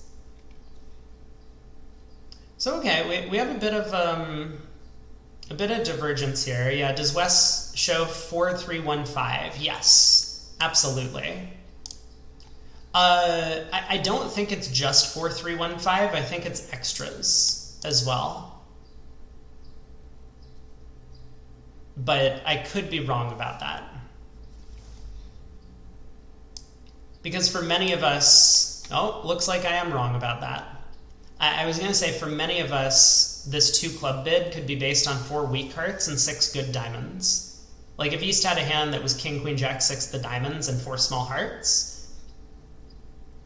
I'm fairly confident that everyone in America would bid 1 heart with that hand and then utilize this 2 club thing to get out and play 2 diamonds. So I don't believe West should just bid 2 hearts with a minimum. But it looks like, and of course East could have longer diamonds. East could be 4-7 in the 2 suits. Well, we're in 2 hearts. We get a heart lead, and I think as declarer, we're like pretty happy with the way the play has gone so far. West has hopped up with the ace of hearts, cashed the diamond ace, crossed the ace of spades. I mean, it looks like East-West are doing their best to cash all of their aces and kings first, which I guess you could say is pretty normal if they're trying to cross-ruff a couple of tricks.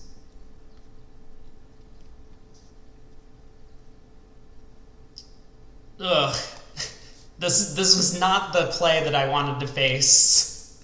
And Bobby also doesn't want to face this play. I think I would duck, but man, it is scary to duck, isn't it? Well, now that Bobby's taken the time to think about it for a second, I suppose we should as well.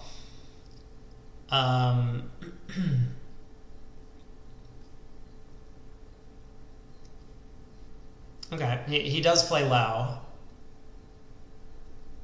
I mean, that was my first instinct. It felt like if Declarer wanted to set up the club suit, he probably could have done so. Like, duck the opening lead around to his king of hearts, and then just go after clubs if he had the jack, rather than try to set up his own diamonds in hand.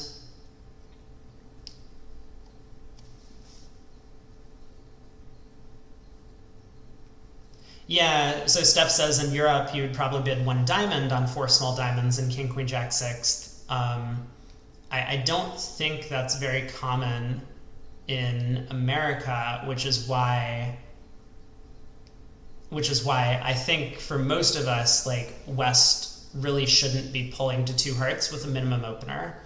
Two hearts should show substantial extras. Right, and like, so we see with East's hand here, obviously East has a hand that I think anywhere in the world people would bid a heart. But East was planning to sign off in two diamonds, and he was 4-7 in the two suits. So they found their worst fit, and it looks like got a little bit lucky that the contract was making. Well, last board of the set. Equal red, we're in fourth seat with a pretty rotten balanced 8 count. West opens a club. I mean, I say that, but we have a hand where once we see the one club opener, we're going to be pretty happy to raise whatever partner does. If partner overcalls a major, we can raise one major to 2 with our hand and not feel too bad. If partner overcalls a diamond, we're going to have some options available to us. Steph says he likes 2 diamonds here, which I think is very reasonable.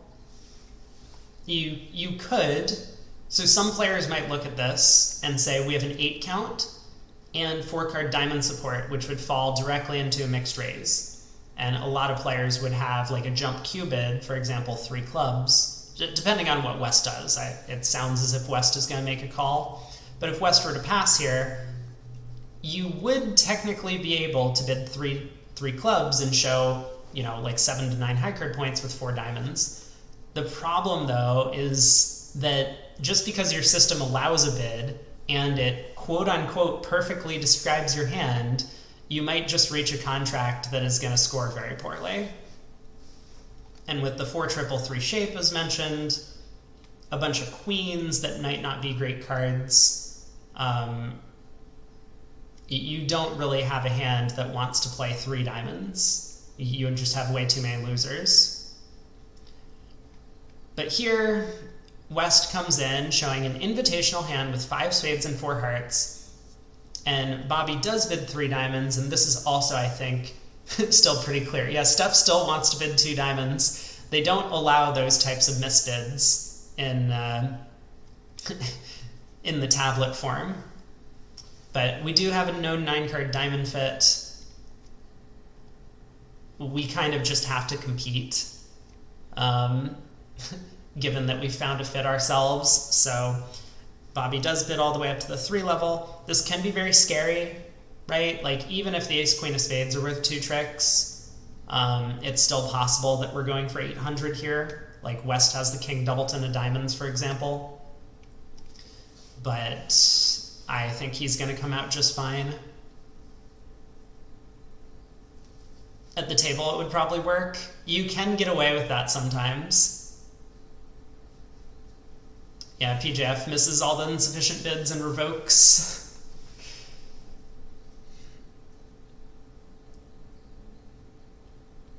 Well, West is thinking. It seems a little strange to me as West to be taking an enormous amount of time here. Like, he's put his hand into quite a narrow range of bids. If he has a singleton diamond, I suspect you should reopen double. If he has a doubleton diamond or more, I think you should just pass. But what do I know? that just feels like how I would evaluate West's hand. We'll see. I mean, maybe the issue is, like, even with a singleton diamond, he might not want to take action. And so he's thinking about passing it out with, like, stiff jack of diamonds or small singleton or something. Well, I'm sure Mike Becker picked up on the long tank from West, so maybe that will give him some insight as to what West's hand looks like.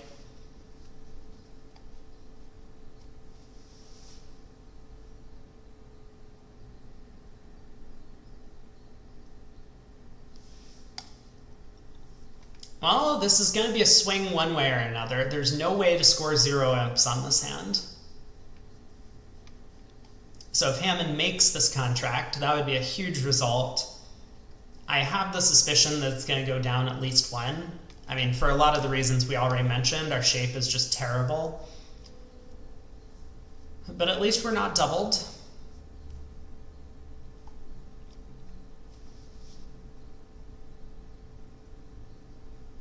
Oh yeah, when the cards stick together and you think that you're like 3-3-3, that is the best kind of shape. Your hand is perfectly flat until you find that extra ace that you've been missing.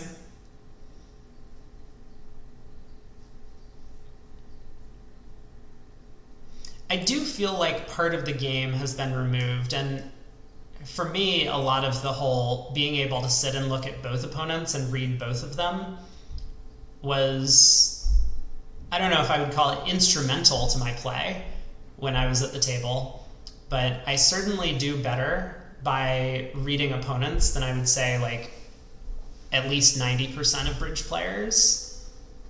So having only one of them in the room with me would be pretty sad.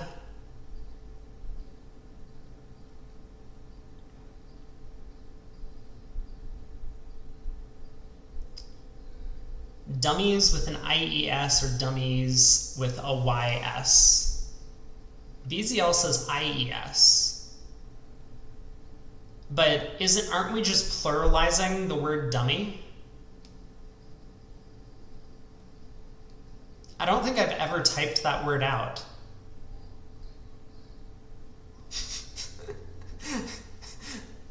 Now PJF is asking the inverse question.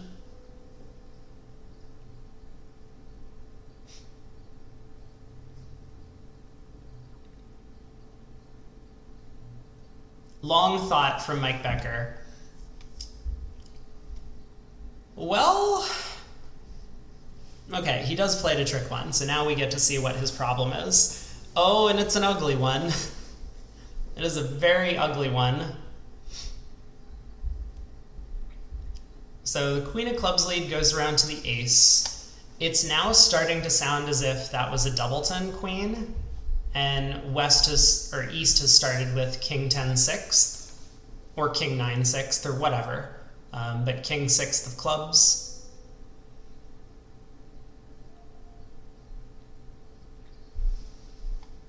So spade to the queen.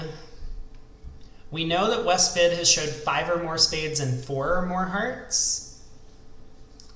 But we don't exactly know the distribution in the minor suits yet. But I like what Declare is doing. He's crossed a dummy and is leading a diamond up to the king, presumably.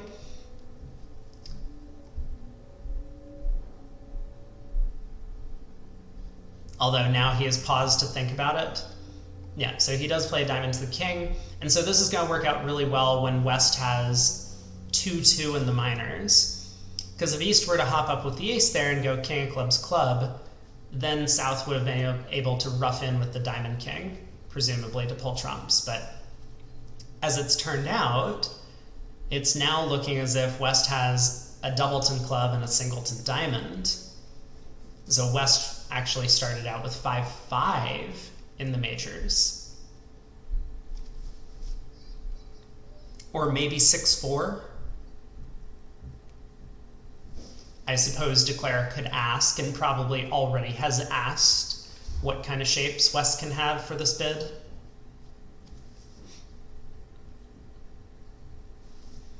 All right, so Ace of Hearts. We're going to find out shortly if this is a singleton ace.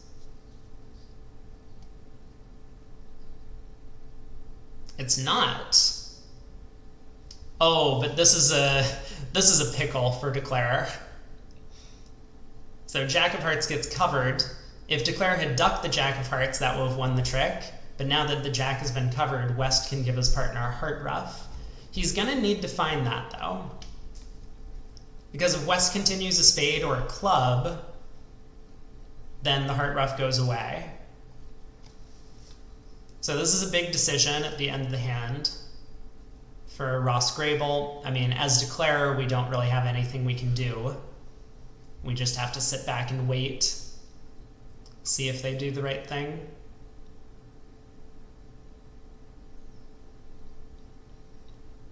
All right, heart ruff. The defense gets to cash a club, and this is going to be one down. Still 1-up to Wolfson, which means that this entire set had no imps swung in terms of the overall state of the match. We end 54 imps ahead. We started 54 imps ahead for Hamman. And the match is quite low scoring. I mean, Wolfson has only picked up 45 imps and 45 boards. That is not a lot. Whatever happened to multitasking? I'm terrible at multitasking. I would not make for a very good streamer. I don't think I can focus on what's happening on the screen and like also pay attention to people who are yelling at me. Being like exclamation point imp 500. No, that's 11. Brady, what are you talking about? All right, so we've already got a difference of opinion. Yeah, so this is something that I had kind of noticed between these two teams. It seems very... so the Hamman team has been ultra conservative in their bidding across the board.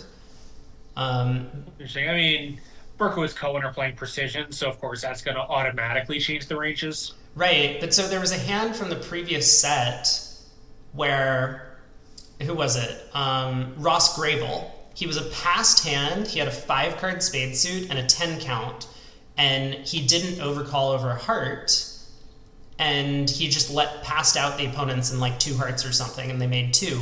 Whereas at the other table, the one spade overcall got doubled for penalty, and it made. So it was a pretty large swing to Wolfson.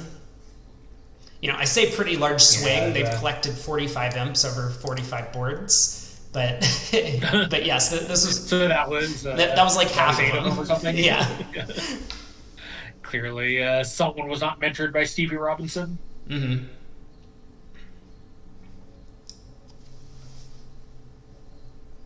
Well, a heart double redouble in the green room over here.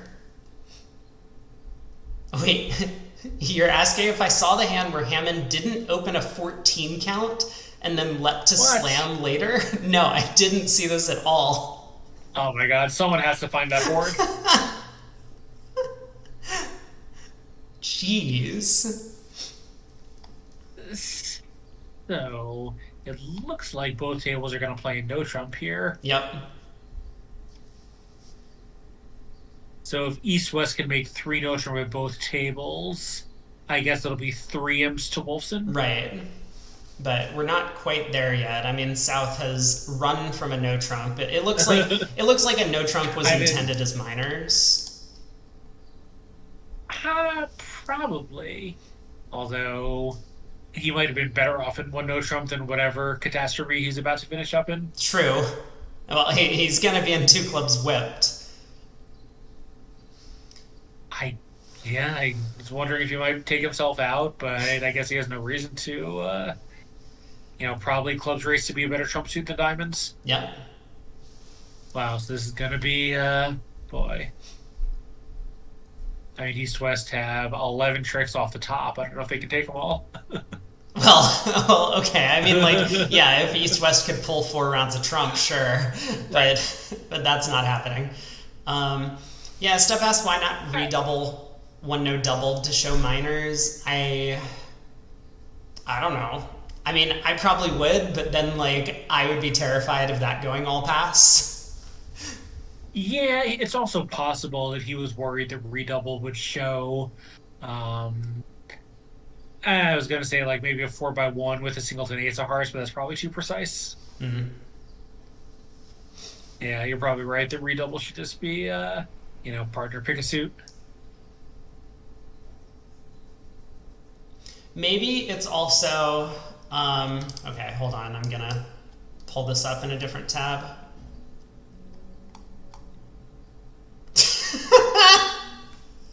He did.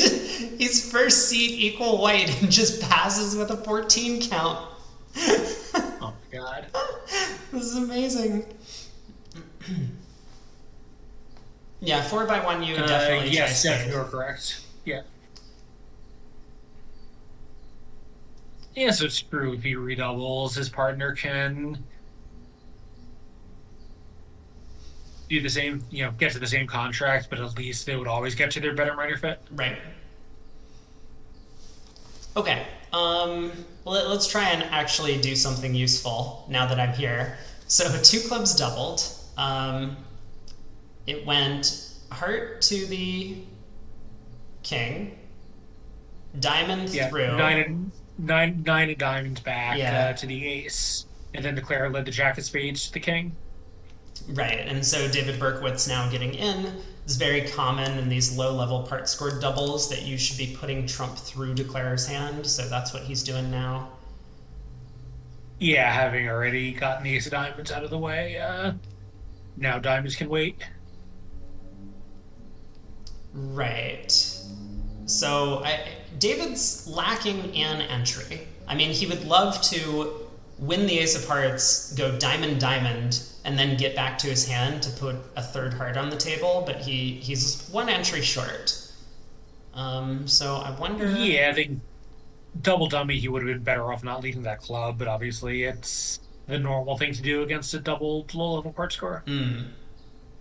Especially when partners' trumps might need to be taken off an end play here. Given that partners' trumps are so long and strong, it turns out his side suits needed to be taken care of first. Sure. Yeah. But they're still gonna absolutely massacre this, I think.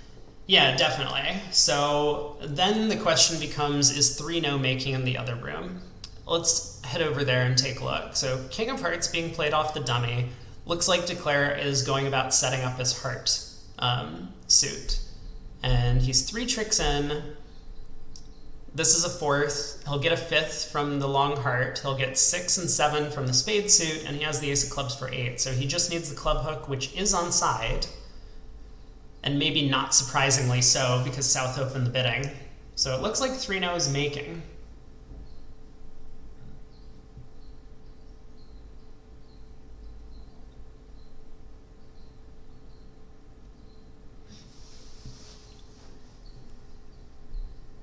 Which I guess means that not a large swing one way or another in this contract. Although, wait a second, hold on. Is it really as bad as 1100 in 2 clubs? Even 800 is 9, right? Where 500 is only 3. So that second or third under, fourth under trick, I guess it is. Wow, is a sizable number of imps. Right. 1100 would be a lot. That would be Declare taking only 2 tricks. 1, 3, 5, 8, 11. No, 3 tricks, right? He's in 2. That's right. Yeah. Was still in 1 no trump mode. Wow. And this is not right. West is now going to take 3 tricks for 1100. Yeah, Declare is going to be down 5. Yep.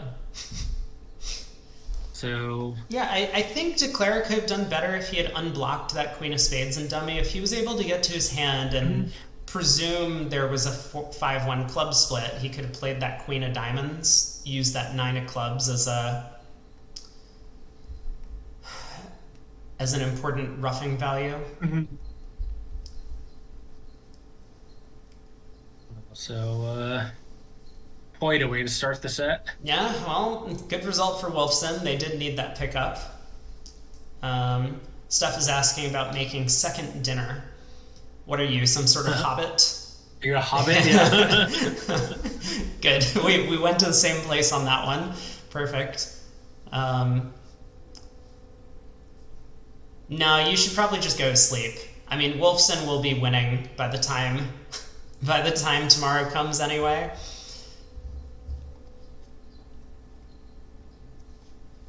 Okay, so a bit of a system difference here. West opens a no trump in the blue room with his balanced 16 count, and in the green room, Larry Cohen opens the precision club, which is a little surprising to me. I think it's just that at these colors there, one no trump range is probably, who knows, but 13 to 15 maybe, and one diamond is probably their balanced 11s and 12s. So this is just, he's going to rebid a no trump to show balance 16, 17. Got it. Or 16, 18. Yeah. All right. I know, do like hyper classical precision, one no opening showing 13, 15, but it wouldn't surprise me if that's what they do. So David is going to transfer and look at the same spot one level later. Okay, so Larry elected to upgrade. So his one no is 17 was I wrong to about 18. the ranges? Wow. So I see. So I guess they're playing 14 to 16. Mm-hmm. Yeah, nonetheless, the result's going to be the same. Yeah. I don't think David can do anything other than transfer and pass. Yeah, I suspect that as well. I mean, maybe David would think about just passing a no trump, but I think with the singleton club, you should just be transferring. Yeah, and also he expects Larry to take more tricks than whoever's in the seat at the other table, like obviously Hamman in this case, but almost anyone else in the world. So why would you put him in a weird one no trump when you could put him in a normal two spades? Right. Well, he's thinking about it. Yeah.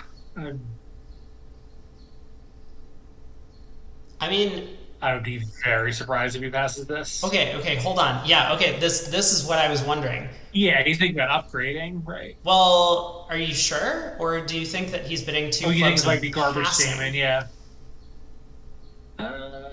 Maybe. I mean, this seems pretty dangerous, though, right? Partner could be 3-3-2-5. He could be.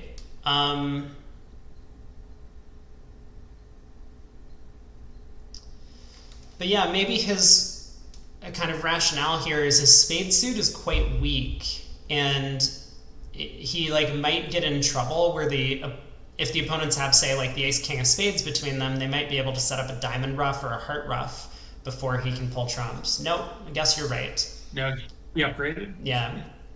So he upgraded. A little surprising, but I think he was stuck, Mm-hmm. Like, I think he was planning to invite for real a partner to bid two spades, and when he didn't, now he was, just kind of forced to hope that Larry would have to pass. Yeah. You bid two clubs and your partner responds two spades, you're thrilled. Yeah, I wonder... that's a fair point, Steph. They both saw the previous board and decided that they were just going to upgrade all of their hands from now on. I mean, it's a 4 count opposite a range of 17 to 18, and with a particularly bad 5-card suit. I wonder what kind of hand he's constructing where he thinks that 4 spades might have play, because I can't imagine he's looking for 3 no. No, but if you catch a 4-card spade suit, it doesn't really matter how bad your spades are. You still might hold it to, one loser or 2 losers on, a day when partner has everything outside, and then probably you're going to make it. Right, so let's see. What if partner has like ace 10 fourth? God, 3 small hearts is so bad. So like ace 10 fourth. Yeah, 3 small hearts at the end of the world. Ace doubleton, nothing in clubs, and like the ace queen of diamonds. I guess there we're like making 11 tricks pretty handily. So yeah, I think you're right. If he does catch a 4-card spade suit, then... And partner doesn't have his bid when he has that hand. Right, no, I mean, it's a 14 count, but I constructed, like, literally the best possible hand that partner could hold. And... No, but remember, Larry here is shown 17-18. Oh, right. But I mean, like, there are some 18s. So, like, Larry could have an 8. Of course, but, like, you just constructed a hand where game is cold, more or less, and Larry could have an ace more than that. Yeah. Okay. Think of, like, king fourth, I don't know, king third would be a pretty bad start, but then I'll have enough in the minors to give you play. Yeah.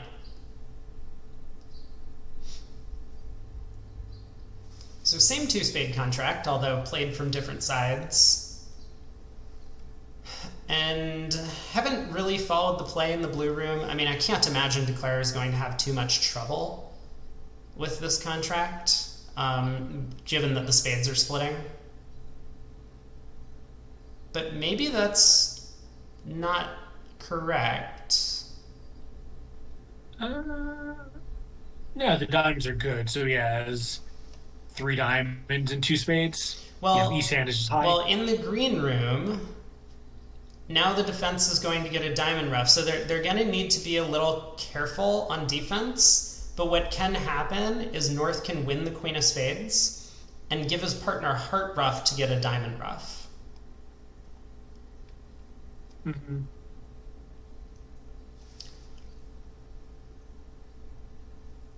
Which, I mean, is nowhere near obvious that Ross Grabel should do this. But this would be a really impressive defensive find. Okay, he found it. So he wins the spade queen. And now he needs to... Well, I think he knows his partner has the ace of spades from the previous round of the suit. Well, East's hand is concealed, right? So... Right, but Mitch won the king. He's got to have the ace. Well, Mitch would have won the king from king third as well. Maybe. Would he have hopped up with it? I was not watching the spade suit. I have no idea. Yeah, sorry. I don't know which side he started from. Yeah, it's true. Wow. So that's Right, a big deal. I mean, I'm a little surprised that the other room didn't get a diamond ruff. Like, it's true that I think North was on lead with the stiff diamond, but he's also looking at queen third of spades. But still, I mean, or king queen third of spades, sorry. So he might think he has 2 spade tricks, doesn't want a ruff. But they have time to negotiate the same sort of thing. Oh, no, sorry. So Grabel knew that his partner had the ace because when the 10 of spades was let off dummy, he went up with the king and it went low. So at that point, South has to have the ace of spades. Oh, gotcha. He was the one who had king queen third. Yeah, that makes more sense. Yeah. So, well, 5 imps back to Hamman, who has now crossed over the 100 imp mark. Yeah, so they're ahead by almost exactly 1 imp per board so far. 46 imps after 47 boards. Yeah. But we've seen that all of that can change rather quickly. I mean, we had, 14 or 15 on the first board of the segment. Right, and earlier in the event, we saw Goodman make a 100 imp comeback. Yeah, true. Okay, so you are correct that David and Larry are playing different no-trump ranges at different colors. Yeah, I think that's fairly normal for precision players. Steph says he's not sure if he would have led Maybe the not East actually. Prince. They might not actually. They might be playing 14-16 always, 1 club, and then no trump is always 17-18. Mm-hmm. Like, it's possible they are, but I think this hand is not evidence of that. Well, it's announced as 15-17. Oh, it is. I see. So they're also playing 14-16 white and 15-17 red. Yeah. So, Steph, you have led a spade in the blue room against a no-trump? I don't know. I don't mind the high card lead. Yeah, Ace King is just a good lead. You have the opportunity to switch suits if you need to. Yeah.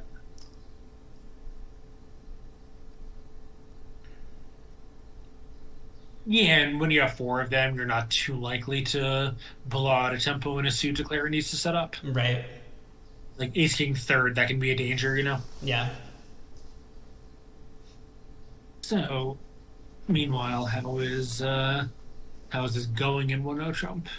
I mean, it looks pretty good. Declare basically has everything other than um, Right. the three spades and the ace king of hearts.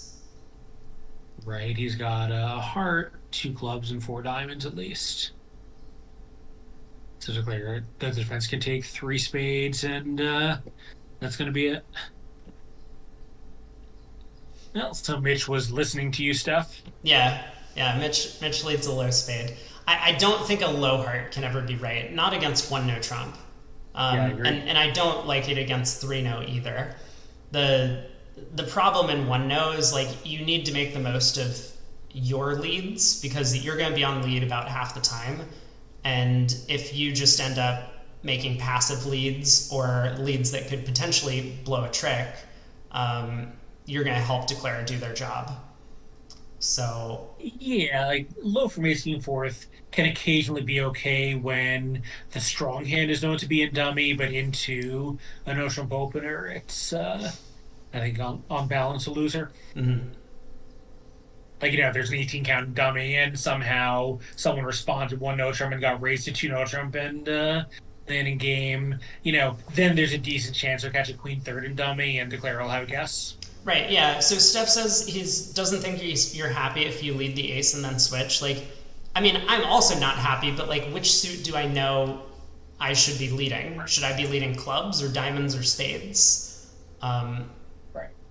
and I certainly don't want to lead low because declare might just have queen doubleton. That would be a disaster.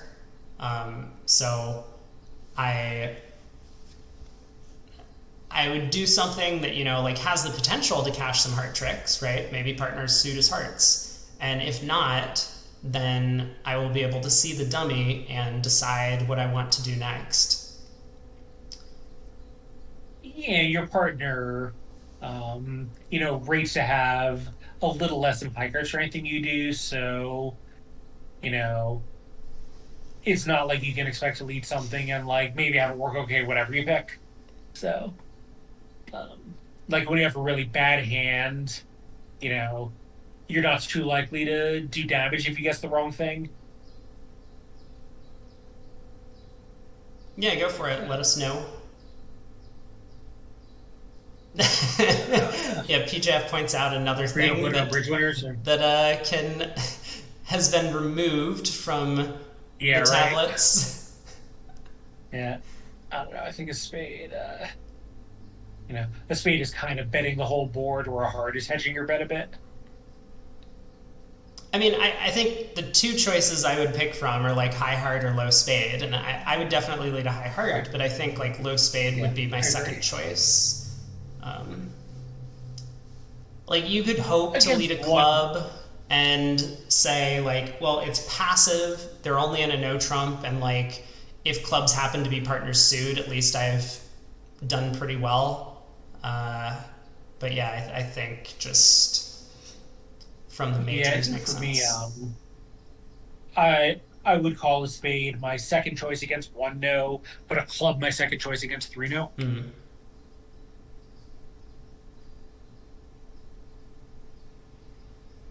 All right. Well, one no made three in the blue room. Nice result. I guess the defense failed to shift to a spade in time. Yeah. Yeah, declare just basically like has all of the tricks if the defense don't put a spade through. Yeah. Yep. And I mean, in one no, you can't really fault them. Like they're trying to beat or take seven tricks defensively, and if partner has all of the strength in the spade suit, then declare has everything else. So. Mhm.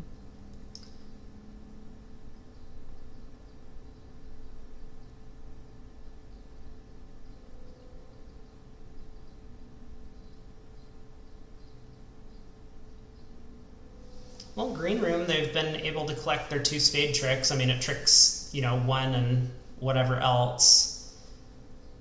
And so even if declare cashes out from here, they should in do the blue better. room. You got this hand where, for some reason, Mike Becker seems to think he has an alternative to responding one no Trump. I can't imagine what it could be. Well, we just found out. What? I mean, they can make four spades, but good lord. Well, they might, I guess they're not gonna get there anymore. But, but still, that's. Steph is upping his guess to now 1.5 imps aboard that the open teams would defeat any of these teams by. I mean, the one thing that Two Space is going for it is first, Becker and Levin are not in the same physical location because Bobby would just be absolutely fuming at him. And early enough in the set that like Becker will probably do something horrible the rest of it, and Bobby will yell at him about that instead. Yeah. Yeah, Bobby is one of the most needling partners in bridge. Yep. So, but yeah, and here with the King Queen of Spades dropping, if you pick it off, I think you can just make four spades, right? Absolutely. Yeah. I Just rough a diamond, cash the ace of spades, get to your hand and lead a low spade. They can't promote the nine. Hey, Steph, you and me both, but it happens, right? And I mean, like, especially when sponsors get involved, like, really anything could happen on any of the hands. Yeah, that's exactly it. I mean, there's, a couple, some really great experts on both teams, and, some people the experts have to carry. Right. So the sponsor for the Hamman team, who is sitting in right now against Bobby and Mike, has just been randomizing on every hand and generating results for his side, and he's gotten the best of them so far. I mean, technically not a sponsor. Technically not. You're right.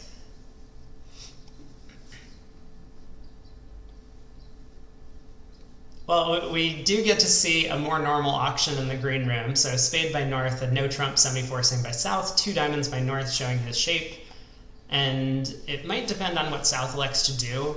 I would probably just preference two spades here with the south cards. But I think so. I think it's a little too light to bid two no trump. yeah, but so we could see two no, we could see two hearts even if he wanted to try something weird.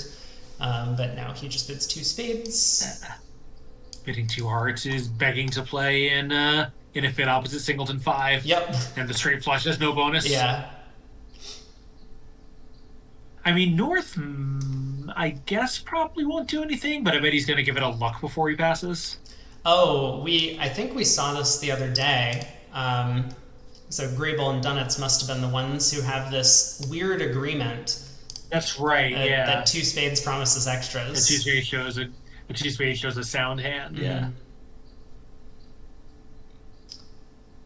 So Bobby Levin quickly taking his 10 tricks. He picked up the spade suit, played the hand carefully enough at least. Yeah, what an amazing bid by Mike Becker. He's gonna be like, Bobby, why didn't you bid game? You had a 6-card spade suit. Yeah, I don't really understand conventionally this two spade bid. I think his idea was that he had what he viewed as a constructive hand and didn't want to preference and have Bobby think he might have a 4 count, but that seems, that seems a little much of a view to my taste. Yeah. No, Steph is wondering about specifically the two spades 8 to 10. I mean, like I said, I think the point is that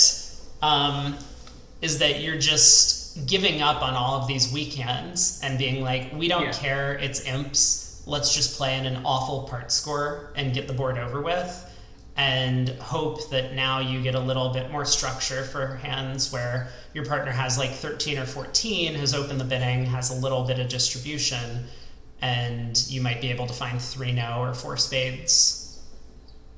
Yeah, and it does seem like, a 2-4-5-2 6 count is a bit of a problem hand in this method, but I guess they're just willing to bid their longest suit and hope to get away with it. Right. Like maybe they just figure that they win enough game bonuses to cope with the occasional stupid contract. Yeah, I'm sure that's what it is. It does feel weird, but it might just feel weird to you and me and everyone else because like we're not used to it. And it's very possible this is just something that is very swingy, but ultimately does produce positive imps. I would be 100% sure that this would be something you could simulate with great accuracy. Probably. Yeah. And the whole idea about Well, like, whether or not they did, who knows? But yeah, yeah. sorry. But of course, the whole idea is that like if they are never getting doubled, then this is going to be much more favorable for them. So Right. Although that's not even so bad because, well, I guess when they get doubled, they can now retreat to the known 7 card fit, but that's going to be easier to double. right.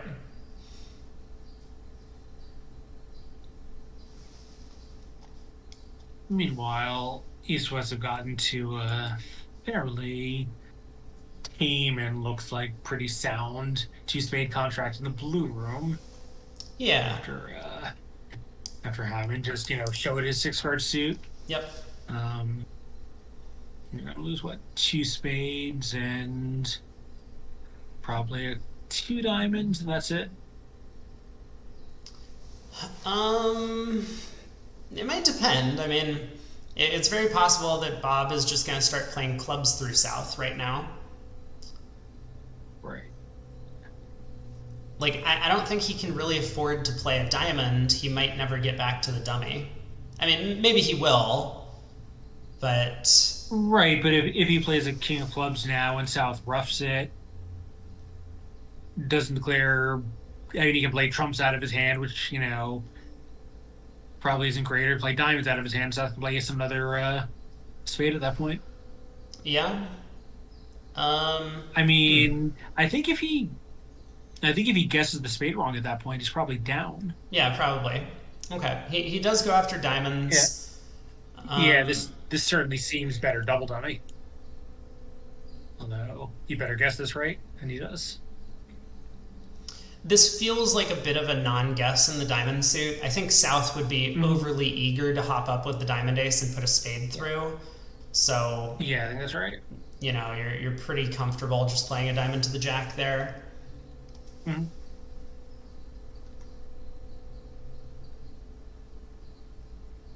Yeah, and now Bobby, of course, like doesn't really want to play spades. He's looking at Queen Doubleton. Right. He doesn't really want to play clubs. He knows that Declare's over roughing his partner. He doesn't want to play hearts because that'll just let Declare rough diamonds, and he doesn't want to play diamonds because Declare's roughing the suit. So, I mean, I think he's going to work out to switch to a low spade, but he's not going to be happy about it. Yeah, and I guess he might try a low hard in the hope that Declare started with a doubleton and chose to bid a 6 card suit instead of preferencing. Mm-hmm. And then, maybe Becker can win the queen and put a low spade on the table. Right. And some of this might depend on what he thinks of his partner's diamond signal on this trick. If this was diamond count and they're playing standard count, then his partner has lied to him, and that might give him a false impression of Declare's hand. So, okay. He does find the 9 of spades play, which is strong play. Yeah. Yeah, I think when it blows up the spade suit, it probably gains a trick back Mm-hmm. in the diamond suit, so it's fine. That 10 of diamonds looks like it's going to work well with whatever partner has. Yeah, and now Declare does need to guess what's going on. My suspicion is that the speed at which Bobby took to play the 9 of spades might give Declare some reason to believe that he should fly king here.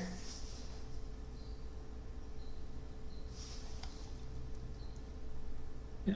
And he presumably takes the same inference.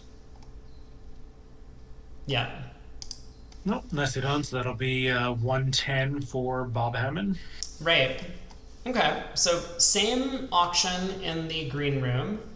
We get a low club lead from ace fourth. Was that the same lead in both rooms? I think it might have been. Maybe North led the ace of clubs, but North definitely led a club. I think it was also a low one. I'll take a look in a second. Yeah, so I mean, North doesn't want to lead a heart. Leading a Yep, spade from totally normal to lead the four of yeah, clubs. the leading a spade from Queen Doubleton isn't great, and like leading a diamond from Ace Yeah. 10 fourth is like eh. Um, And the low lead through E suit with shortness on your right is probably safe. yeah, Even when Declare has a singleton, he hasn't put up the king yet. right. Embarrassing if dummy has king queen, but even then, he's going to take one trick. But if you led toward it and you hopped up, he's going to take two. Yeah. Yeah, a heart lead So could work, right? Like if this is the heart yeah, position, then maybe you can start tapping declare and a heart lead could be right. effective.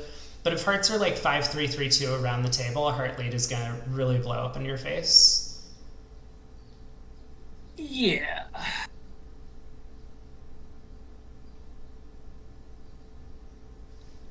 Okay, exactly the same defense so far. So, Bobby Levin made a very, very strong play when he got in with the diamond ace of putting the nine of spades on the table. I mean, I think it's kind of automatic because you can rule out every other card in your hand as a sensible lead at that point. But still,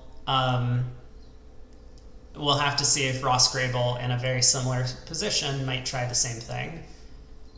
Well, I think at this point in the hand, Levin played a low heart, Declare won, and played a diamond off the table. Right, and I was thinking, and Yeah. so we're kind of, I expect us to Yeah. see like We're going to be in the same position. Yeah, we're going to be in the same position. All right, Steph, don't burn yourself while cooking. We will be here when you get back. Ooh, okay, we do have action developing in the blue room, so I guess it's going to take Declare a while to figure out if he wants to try the king of clubs off dummy or a diamond. So we'll leave him to it, but we're already up to 5 clubs in the blue room. 2 passes, West electing not to preempt his hand. Very old school style, I would say.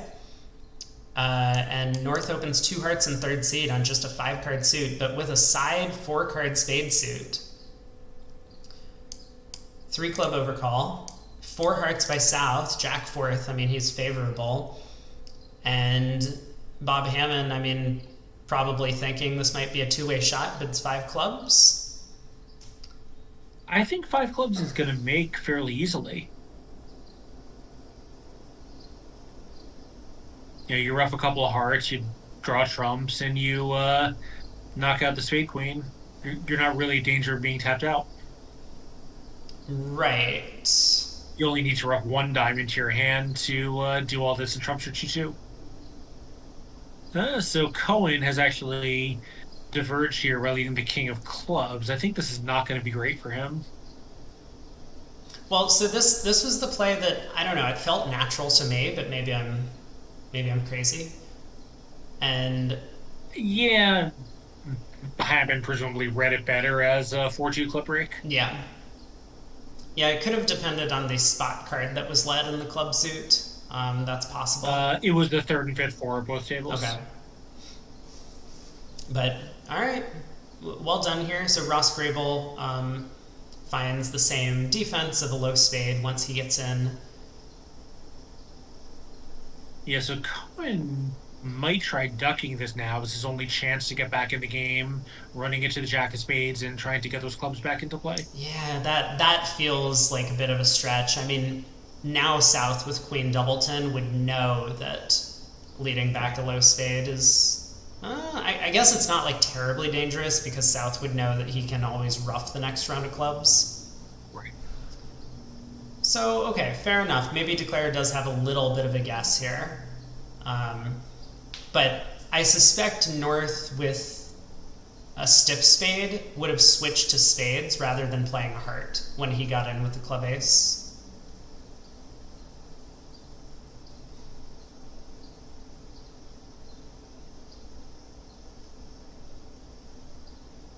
So he does eventually work out what you just said.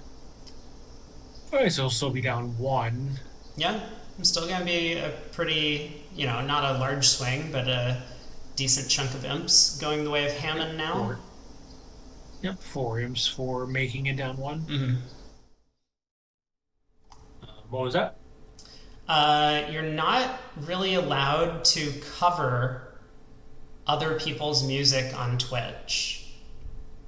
Oh yeah, because they'll just get hit with infringement suits right and left. Yeah, well, it used to be the case that you were able to, because covering someone else's song is not really illegal elsewhere. Like on YouTube, you're absolutely allowed to do it. But on Twitch specifically, there was like a big thing a while back. There was some game, I think, where you could sing with your chat, and people used to do it. Oh, we got another card played. Hold on. Blue Room is back.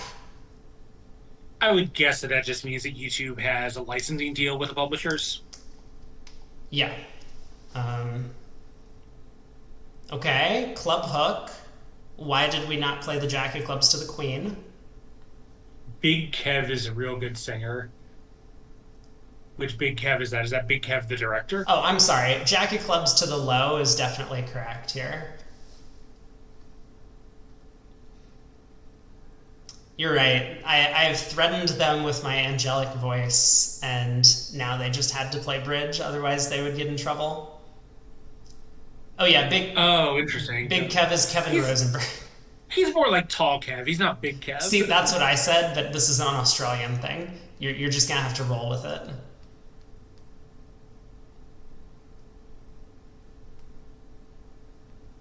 Yeah, it's like the rapper Fat Joe. He lost a bunch of weight, so now he's just Husky Joe. Yeah. Well, there's apparently there was some Aussie name going by Big Kev who was like a spokesperson for some stuff, and for whatever reason, people started calling Kevin Rosenberg Big Kev. They look nothing alike, by the way. But if there's already Big Kev, wouldn't he be Little Kev?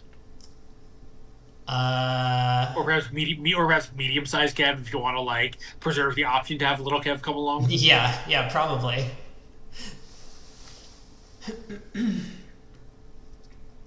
Now that I'm looking at it, I said the Jack of Clubs was probably the right play. I was thinking that you could actually perform a trump coup if North had King fourth. But what if the clubs were 3-1? But then wouldn't you still want to lead?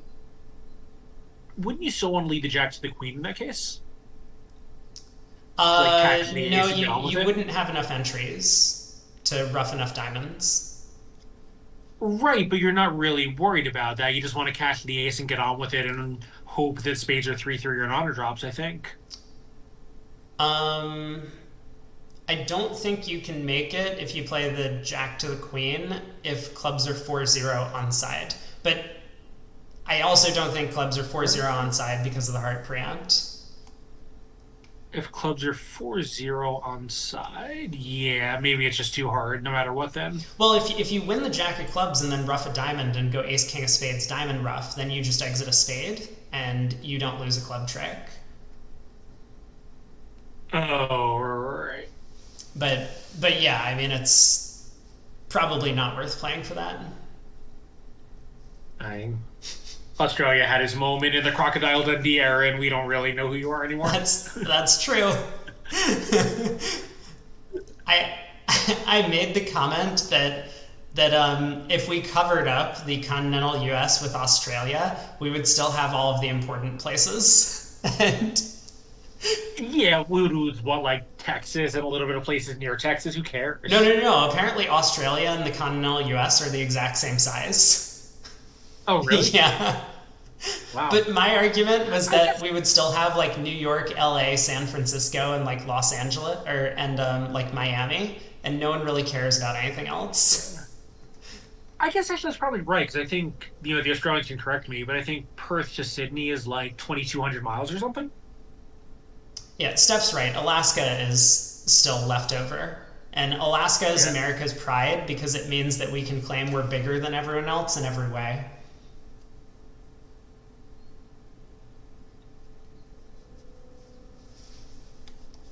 Yeah, Alaska, Hawaii, and Maine, terrific. 72-hour drive. um, so let's see.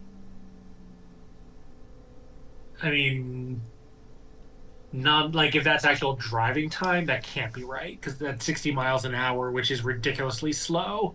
That's 4,000 miles. Really? Oh, I mean, if you're going around the coast, sure. I meant air distance. Hmm. Yeah, if you're going around the coast, I could believe that it's 3,000 plus. I had a cousin who lived in Berkeley. He was a professor at UC Berkeley, but his family was in New Jersey. So he would drive coast to coast on Route 80, which was famous as the Cannonball Run route. And he would do it in 3 days. And it was like a pretty, hard 3 days, but I could imagine you could cut it down to two if you had a second driver. Like he was doing it in 3 days solo. Just, like 14-hour days and just stop for gas and for, a not great night's sleep at some motel. All right, 5 clubs has made in the blue room. Yeah, Declare. 4,000. You're not driving, like, unless you're one of these people playing the senior event, you're not driving 60 kilometers an hour. And it's 40 miles an hour. I mean, yes, like Bob Hammond probably does that. Yeah.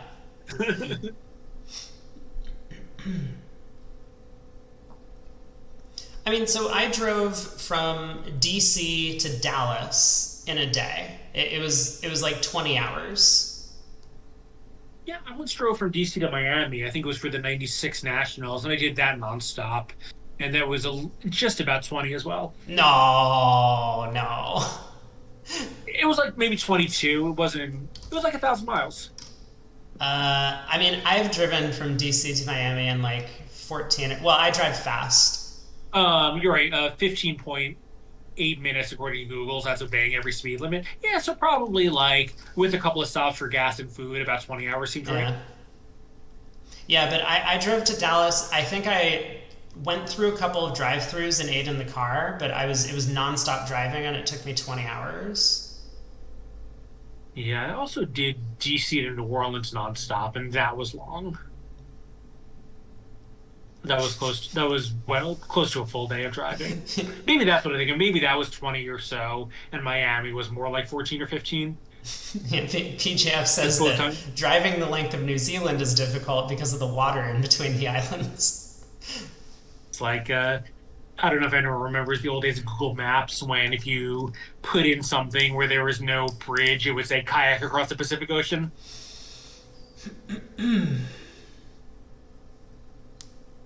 So we have quite a different contract here in the green room. They've taken the 4 heart undersave. Yeah, so South opened in this room. I mean, he has an 11 count. I don't understand why he wouldn't have opened in the other room. But North bid a heart. Style. East bid 2 clubs. South bid 2 hearts. West bid 3 clubs. Okay. North bid 3 hearts with his known 9-card fit. Seems totally normal. Yep. South taking this in, I mean, it looks successful with 5 clubs making, but I don't know. I mean, if 3 hearts was non-invitational, it seems a little much to bid 4 hearts here. Yeah, have a good lurk, Proquar. Thanks for stopping by. I think it's just the vulnerability, right? South just wanted to... I mean, South probably suspected that the opponents might have been on their way to 4 spades or something, or 5 clubs, and didn't want to give them the room to investigate. Yeah. Probably not 4 spades, because I think West would have doubled. Yeah. Like, probably both East and West would have doubled some number of hearts if they had a 4-4 spade fit. Sure. Yep. Well, but this is going to work out pretty well, I think, because they just don't have that many top losers. Right. You know, it looks like East could have gotten a diamond rough, and now will not. Yeah, well, West has a natural diamond trick, and the thing for Declarer is that he can just pull a trump and then plan on taking a diamond finesse, right? He might think that East could have the king of diamonds, But he'll find out that East shows out. He'll be able to duck, then go ace of diamonds, diamond ruff, take the roughing hook. Right. South bid like a real junior. I think a junior might have just jumped to 4 hearts at their over 2 clubs. Juniors don't take it slow in these types of auctions. They'll just instantly jump to game.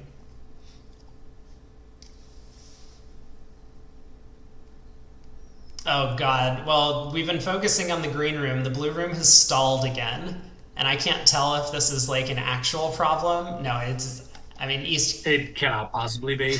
I mean, South maybe as a... I mean, I guess South can't even do anything, right? Like, he's pretty happy, but what can he do but sell out? Yep. Okay, East passes 2 spades, finally. Yeah, a little bit of coffee housing, but I mean, it's not going to work on the guy who has a 12 count and 6 trumps. Yeah, so does it matter that... Yeah, and I guess it doesn't, right? Wondering if it matters that Declare in this green room played a diamond before drawing the last trump. Played a diamond before drawing the last trump. Well, it certainly seems a little bit strange. It also seems strange to play a diamond to the ace. Well, I think when he showed out, he didn't want to go queen of diamonds and then a diamond ruff. So he played a diamond and Berkowitz picked. Oh, right. Yeah, you're absolutely right about that. He couldn't afford to. Oh, it's just he's doing Ross Grabel stuff. He's like going down extra tricks. That's fine. How illegal is it in the US to stall as a psych out? People do it. How illegal is it? I mean, like, it is technically against the rules, but the rules are very fuzzy in some of these cases. Yeah, I think one of the really nice things about the system keeping the clock time in these events is that's no longer a possibility. You know, you can't protest the director that no, you played in tempo. Like, the system tells the director you're lying. Yeah. I don't think it's that common anyway, but my sense is that most players who are slow overthink, but they're not overthinking for gamesmanship reasons. They're just overthinking because they're dumb. Yeah, I have certainly had experiences where I've played against someone and they have tried to game me and, successfully gamed me by spending a lot of time thinking when they don't actually have a problem. Yeah, I guess my experience is most of the time they're wrong, but they think they have the problem. Yeah. Like, they don't actually have one, but they just, like, somehow get into this mirage where they think they do. Right. Can't you say you were thinking about what to have for your third dinner? So, there have been times where I have spent some time thinking about something, honestly, there have been times where I've been thinking about what I'm having for dinner and I didn't realize it was my play. But I always frequently, if that happens, I will just be like, oh, I'm sorry, I didn't have a problem, and alert the opponents to that. And unless you're behind screens, it's usually not that hard to tell when someone's tank is because they're just off in another universe. Right. Yeah, of course.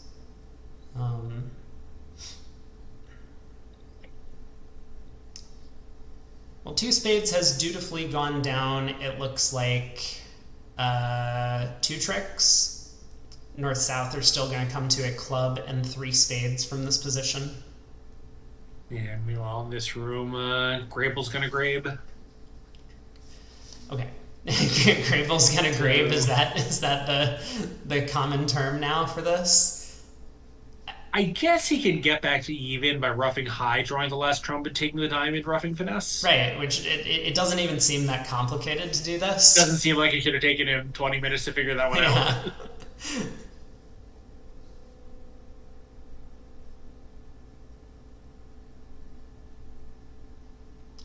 Yeah, Steph says ethically, if you think without realizing, you have to apologize. I don't know if like I would say ethically, but I think it seems pretty natural. I kind of have an interpretation of the rules that like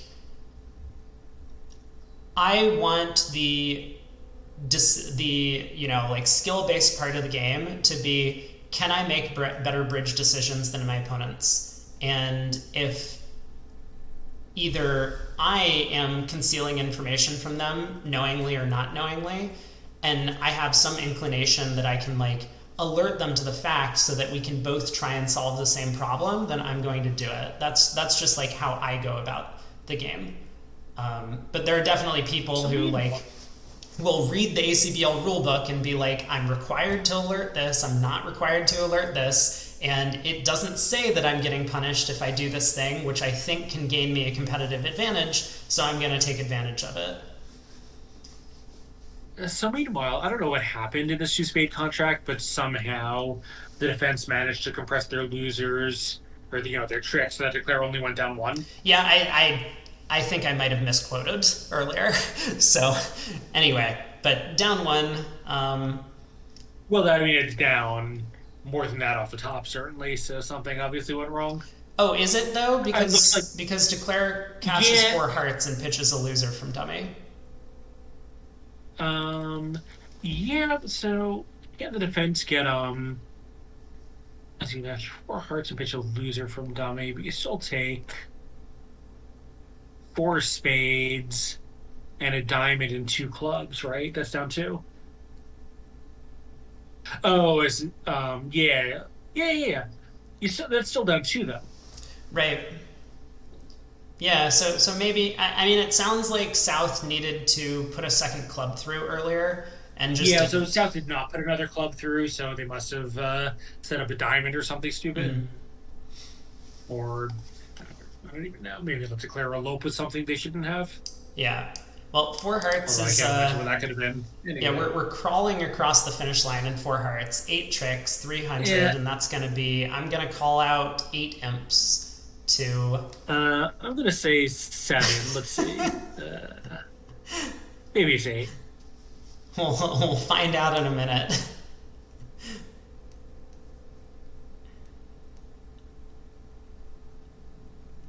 And any second now.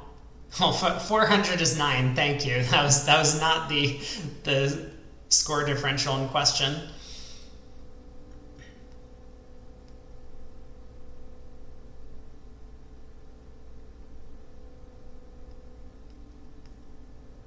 Uh-oh.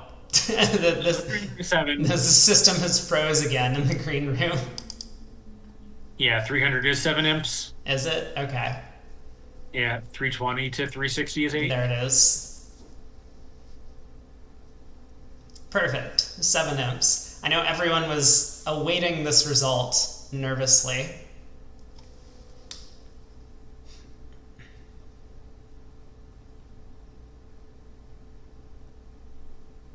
So probably a similar auction in the green room. Larry will open a no trump with this sitting right in the middle of his range, 15 to 17. You knew that 3100 was 22 imps. That seems like a score that people could. Yeah, don't at him. This is where you go at Steph. Why? So meanwhile, Franco says hi, and Nat, Dan was the wrong person to talk to anyway, and you should talk to her other friend there, so. Yeah, I mean, seems likely given the way the conversation went, but. Yeah, and Franco is also someone you should talk to, Yeah, sure. I will send him an email sometime shortly. Yeah. But I have a bunch of feelers out there, like Leo Lasota asked me for my resume, so he's passing that around, and I've sent it out to a couple of other people that I know. Yeah, I actually never knew what Leo did.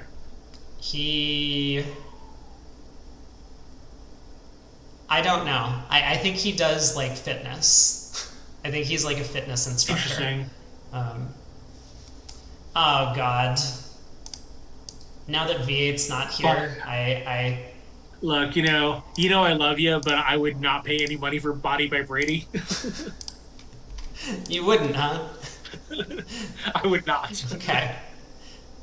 I'll keep that in mind. Look, there's a market for everything. Yeah, yeah, no, I can I just need to find the people who are smaller than me and then show up and maybe I could get one of those like muscle suits that looks real, right? The Arnold Schwarzenegger cutout suit. With the obviously real muscles and just put on a shirt over it.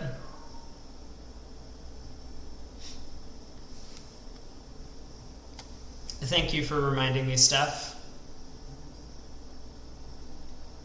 If you were not smaller than you.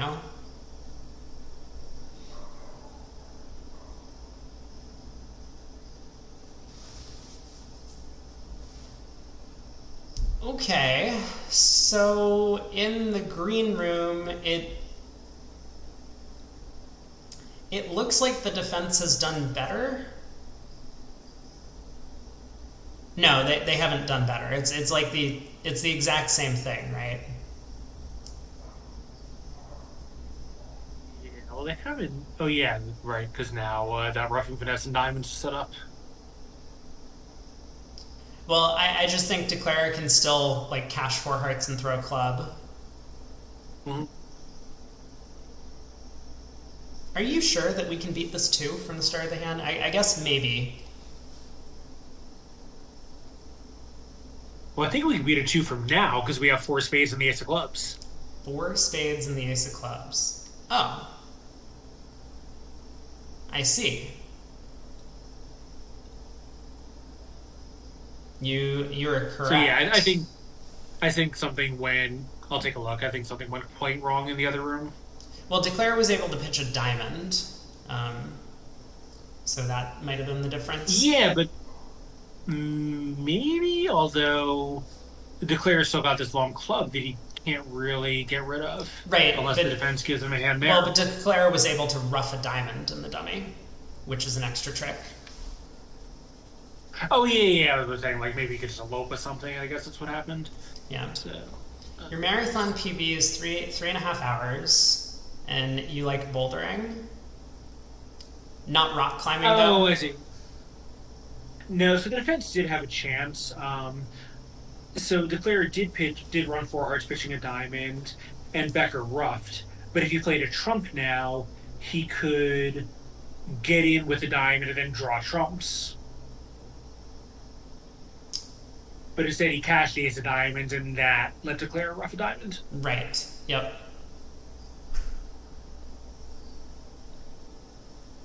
Anyway, Yeah, don't forget all of the counterintelligence that you do.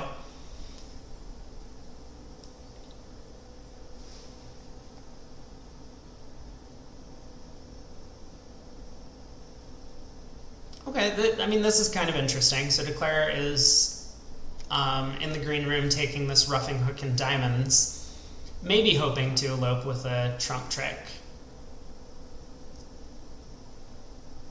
and Steph, how tall are you? Because that is remarkable marathon speed for anyone, let alone someone who weighs 290 pounds. What is that in terms of actual speed for the marathon?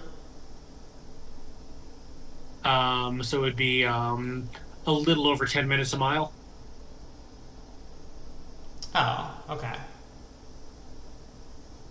All right, so yeah, that's yeah. Yeah, so I when I was doing half marathons, my time was usually like in the 155 to 2 hour range. Um, but like that means that my marathon time would have been probably like 4.25 to 4.5 hours. So, for stuff to do that an hour faster than me is, yeah, obviously he's younger than me, but I was younger when I was doing that. Yeah. I've never run really long distance. I mean, the longest distance I've run has Oh been my 10 God, it's miles. so boring. So I've never even done a half Yeah. marathon. but I was a runner for, well, most of my life. I mean, I'm still a runner. Yeah, I remember that. Yeah.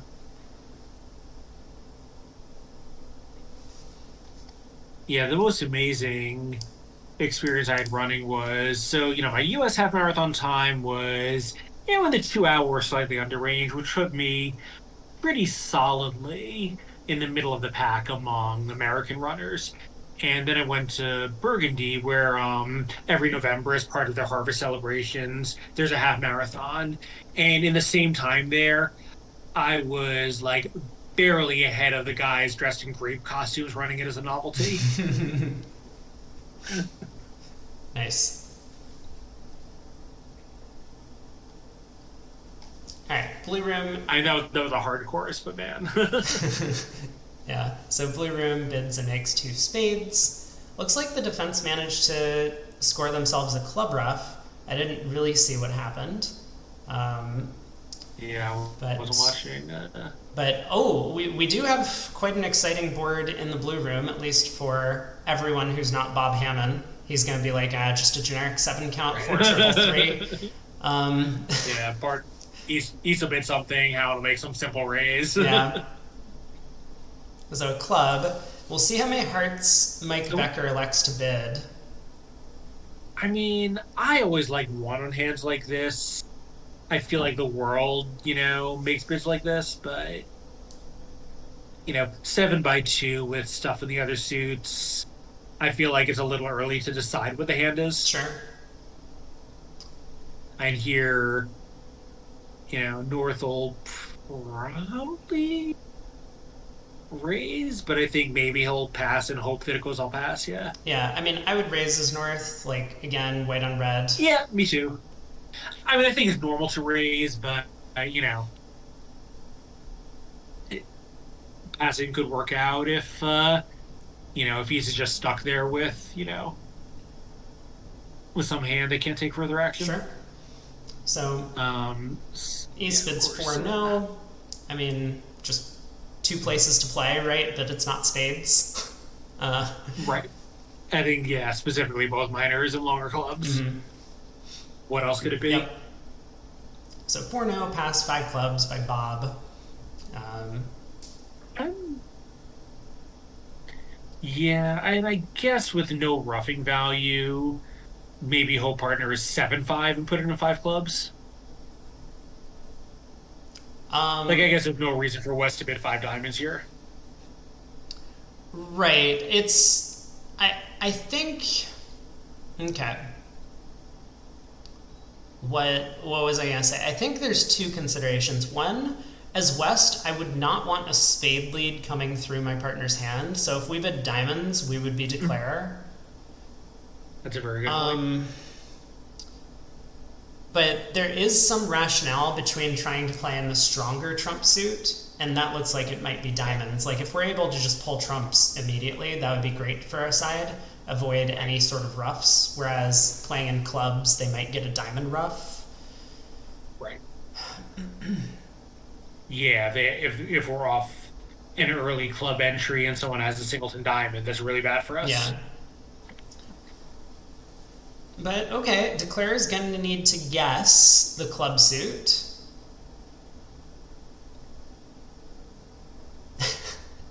Yeah, so this obviously is one of the arguments for bidding 3 hearts, that it does make it much harder for declare to pick off that ace-jack doubleton. Yeah.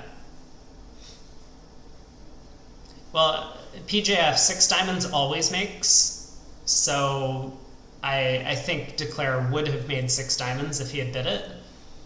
But 6 diamonds always makes. In which room? It's just a saying. Apparently, it's like a New Zealander saying. Oh, I see. 6 diamonds always makes, period. Yeah. I see. But 5 clubs has some work to do. A truism.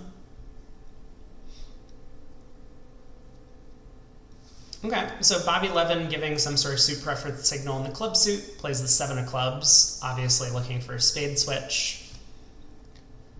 South wins the ace and will probably oblige, lead that 10 of spades. Well, I think after one heart to the ace and spade jack from East, I think I think he has no choice. You know what?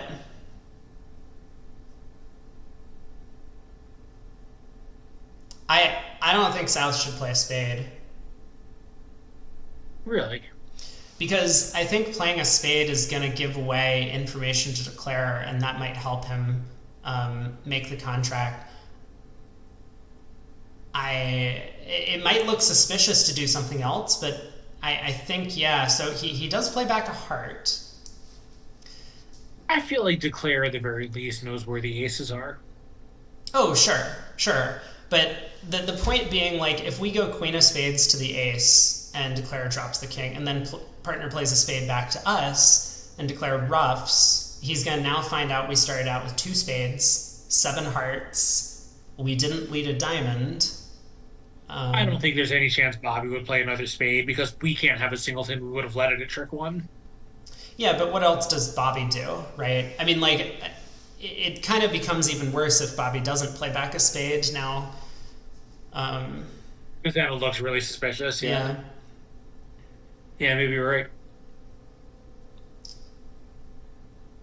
All right. So he's certainly preserving his options to lead a club up and then think for 20 minutes. Yeah. Yeah, so diamond over to the king, 10 of clubs. I have a feeling this is running. And 5 clubs could go down.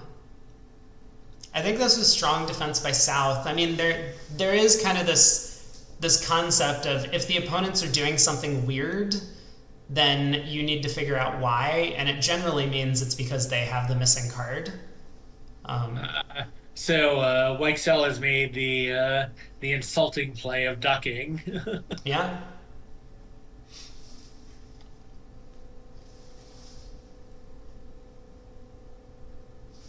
What is this stuff? Here you bid 1 heart, 2 spades, 3 clubs, invitational plus with diamonds. I will pull this up in a separate tab while...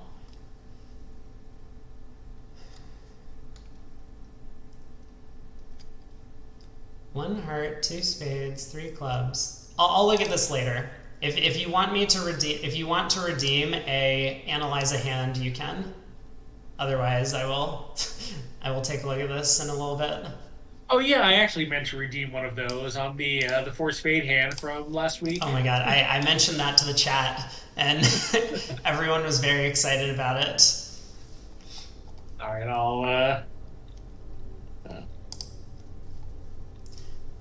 and I've got the bridge winners link, so I'll just paste it in as a bridge winners link, and you can do it off of that. I'm not going to type this thing out. Yeah. Okay, you said 1 heart, 2 spades, 3 clubs, invitational with diamonds, 4 spades, 4 no key card on diamonds. What did you do next?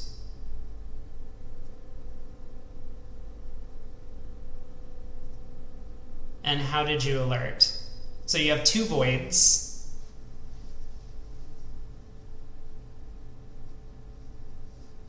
You passed.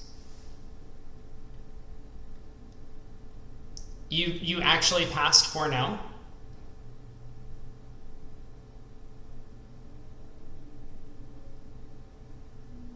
I've got it here. Wait, what? How does this go? A heart, 2 spades, pass, and then what?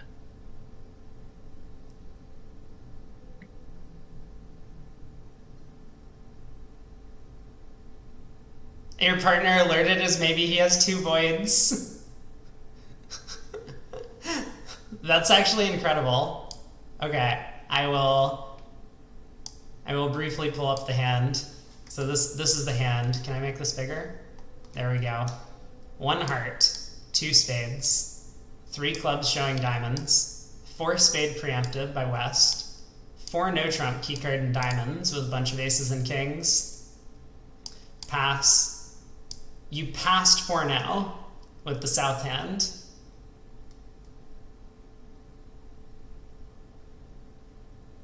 No, you didn't pass 4 now. You bid 5 clubs. Oh, 1 key card.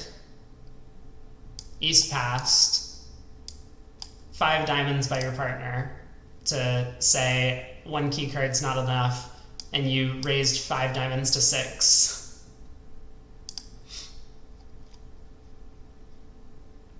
Still got doubled, but I mean, like, West is sitting on aces in both minors. Which Unlucky. Seems reasonable. And it got alerted as maybe 2 voids. That's really cool. Good job not redoubling. Yep.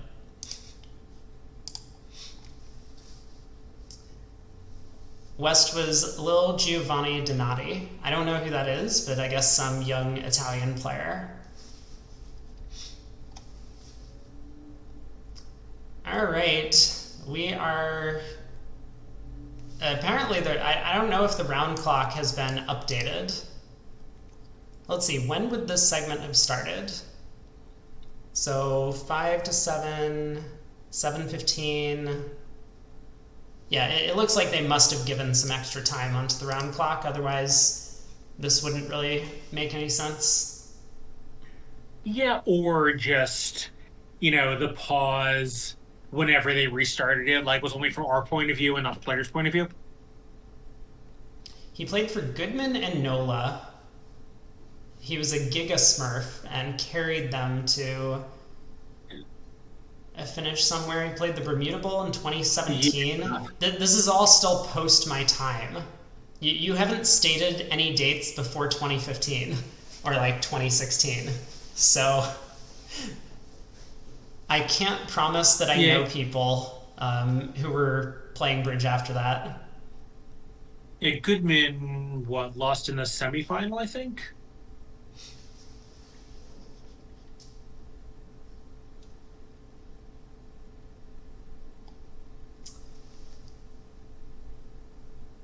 I don't know. But what I do know is that we do have the 6-5 in the minor hand coming up in the green room. And also a bit of a fun hand in the blue room. Mm-hmm. Looks like 12 easy tricks and a heart contract or a diamond contract for East-West. Yeah.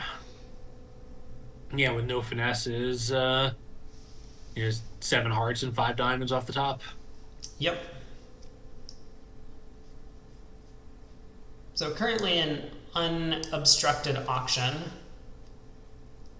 So this may be a problem hand when it comes up for Cohen and Berkowitz playing precision. Oh, Steph, yeah. So that I don't exactly recall at what point one of those sorts of things happened, but I know that during one of the Italian team trials, there was like a big scandal that happened because the sponsor started hiring cheating players. And now if you're adding this, that gives a little bit of extra context to the story, that I think the sponsor who ended up winning the Italian team trials for the Bermuda Bowl, if he kicked this kid because he didn't want to cheat, then that makes sense, which is really sad. Yeah, there was the case a couple of years ago wherein I think the Europeans, everyone refused to play against, I think it was Fantoni, but it might have been Nunez, one of them showed up. And I think in a different partnership, I don't think they were playing together, but I might have the detail wrong. But the Scottish team drew them in the first round, refused to play, and then every other team in the tournament followed suit, so everyone forfeited against Italy. Yeah. And then either Lanzarote or Brady has also come back playing with DeFranco, which a little disappointing because DeFranco, I think, is someone who I had considered honest, but is playing with a sociopath. Yeah. Yeah, Fantoni was some random. But yeah, I think disappointing the Bridge World in general that the Italians have, the Italian Federation has welcomed back some of these players that, regardless of eligibility, I think are, more or less, known beyond any controversy to have cheated. Yeah, so, Okay, well, an interesting hand has developed in the green room, of course, and in the blue room, Hammond and Yeah. Weichsel apparently have missed their excellent slam in the red suits. But Yeah, a little surprising. They were off to a good start here. mm, yeah, so in the green room, because the play is not going to be very interesting, let's just kind of conclude. I expect five hearts doubled to pass out. Like, yes, David Berkowitz has a good hand with Heart Void, but I think he's already showed that. Right. So let's see what happens. What happened in the blue room? So a diamond, a heart, a no trump, two diamonds game forcing, two spades showing natural diamonds, and three hearts showing a heart suit. And Bob Hammond has two key cards, no trump queen, just below my threshold where I say you have to bid. But I still probably would have queued four diamonds. Yeah, I mean, it's a little Or three tough as spades, West. right? Like we could make some sort of I think try. three spades. Mm-hmm. I think three spades is the bid. I mean, the question is, East is showing very strong hearts. They don't have to be this strong, but I think on your good days, you recognize that East is going to be kind of stuck because he can't really do anything with three hearts when he has this kind of hand. And if you had four hearts, you're going to play him. So it is tough because you don't want to do something that'll get East too excited when his hand is one heart shorter or like, the Queen of Hearts shorter. Mm-hmm. But yeah, I think you just have to like I think probably do something and trust that your partner knows when to backpedal. Yeah. Yeah, so Steph has a fun little anecdote from the EVLs where he got hired to kibitz Zimmerman during that event, where Zimmerman is known to be a little shady, uh, to say the least. And nothing weird happened during the event, but then the dinner, Pierre Zimmerman tried to say that they should play against Italy and that they're his ex-teammates. And Brink stood up and said, enter yourself in the lineup if you like, but you'll be by yourself.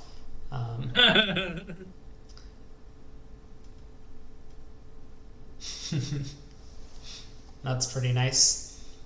So this is going to be a big swing to Wolfson in the green room. Five hearts doubled is going to go down. I think I counted down three, but maybe I have miscounted somewhere along the way.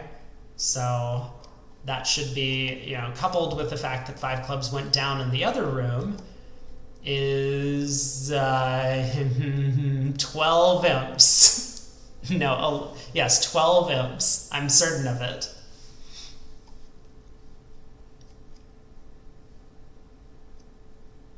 Ooh. Yeah, PJF is right that the big hands keep coming. So one spade by West. Bobby Levin with a 5-5 in the minors, spade void, but only a 6 count, elects to pass. And Peter Weichsel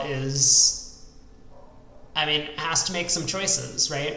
He could show his heart suit naturally. He could bid some sort of 4-card game-forcing spade raise.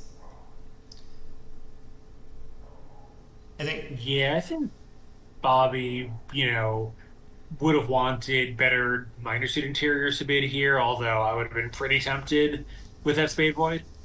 Yeah, so this could be a swing for a variety of reasons, because if two no trump hits the table, it might be a little difficult for West to believe that he has all the right stuff for slam to make on his cards. Well, I think so. It goes a spade, two no trump. East now will probably just been four club splinter since their room is now gone. West will cube it, and now East can just key card. Yeah, but the Queen of Diamonds is a big card, right? Because if North had King, Queen, Fifth of Diamonds, he could lead a high diamond and then set up a diamond trick. It's true. I think it would be difficult with the 2-no overcall. I mean, I'm not saying it won't be difficult without the 2-no overcall. Does the 3-0 spade break and no diamond finesse make six spades a bit difficult? I mean, like, the heart's set up, and I think Declare is probably going to go after hearts.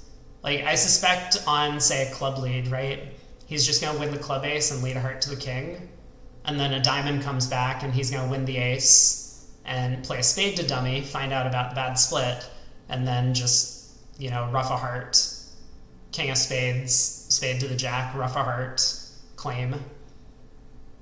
Yeah, knowing that the spades are in front of the hand roughing heart, so you can't possibly be over roughed, is going to make it pretty simple, I think. Yeah.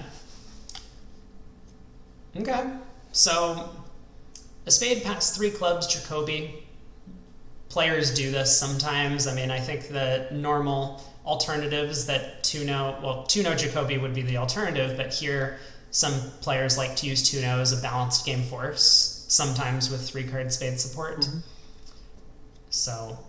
Yeah, so here, West has opened a precision diamond, which is going to make it, I think, a little harder for East West to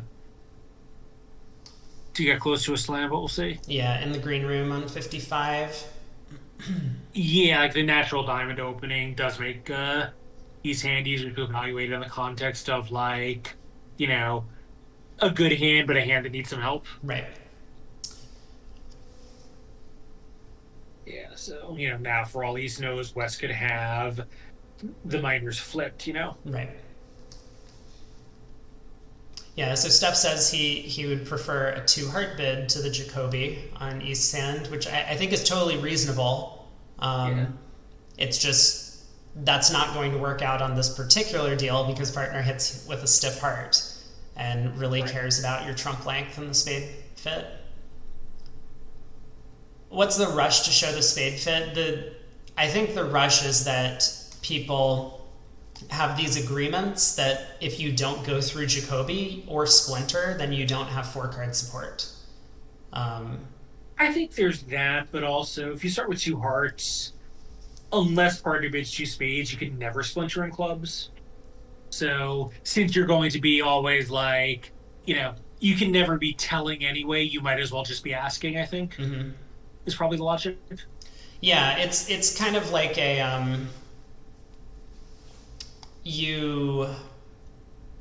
I lost my train of thought. It's kind of like there's a good system over Jacoby 2-no trump. Pairs frequently discuss this type of auction, and they'll always have some kind of like relay bid or very descriptive hand types that you can question your partner about to find out a lot of information, as opposed to like if you just start by bidding your suits naturally, you don't have as much texture in the system that you've designed. Yeah, I think, right, if you start with 2 hearts, it's still going to be difficult to have an intelligent conversation with your partner. Yeah. Like, he'll, like, what does he do? He bids 2-no trump, like, terrific, now what? I guess you bid 3 spades, but that could be sort of anything. You haven't come close to showing that you have 4 spades and a stiff club. Right. So, even though you're burying the hearts, the alternative is to sort of bury everything. Yeah. Yeah, I don't think this kind of agreement is that outlandish. I fully support systems where, like, you can make a 2/1 bid with 4-card trump support or even 5-card trump support for your partner's major, but I think it's pretty commonplace, at least in the US, among basically all experts, that not going through Jacoby effectively denies 4-card support. Yeah, and I feel like even if you can have 4-card support to make a 2/1, weirdly, I don't think this is the right hand for it. Because the hand where just like you find out the right information and you can just keycard or or take control in some way. Like if partners show, I guess then you can't show your singleton anyway. I don't know, it's hard. Like maybe you should just splinter directly, but that feels dumb. Right. Well, I certainly don't want to get the opponents off to a diamond lead against 6 spades. So I would vastly prefer Aziz to never show my shape if I could. Yeah, and I wonder if Weichsel's plan was just to, see if partner showed a stiff heart and then decide whether to backpedal or not. Look what happened. East-West got to 6 hearts in the green room. I mean, you say it's harder in precision, but These guys have played together a lot, so they probably have good tools to do all of this. And West's natural 3 diamond bid helped out a lot. Mm-hmm. Yeah, and West here, unlike Hammond, did appreciate that he had a pretty good hand in context to bid 3 spades, so that was the big difference. Yep. Yeah, you're right. I think it really is just the 3 spade bid, because by the time the auction got to 3 hearts in both rooms, East knew the same information about West's hand. Right. And so West just decided, look, I mean, he does have a good hand, right? He limited his hand with a no trump, and that might have been one of the things that Bob Hamman didn't really appreciate, as you say, about the hand, is that, like, in the context of just being a weak no trump, yeah, he only has 12 highs, but he has 2 aces and a good 5-card suit, and slams take controls and tricks, and he has both of them. Mm-hmm. My fridge still appears to be broken, so that's awesome. Great. Given that I'm going away for a long weekend. Yeah.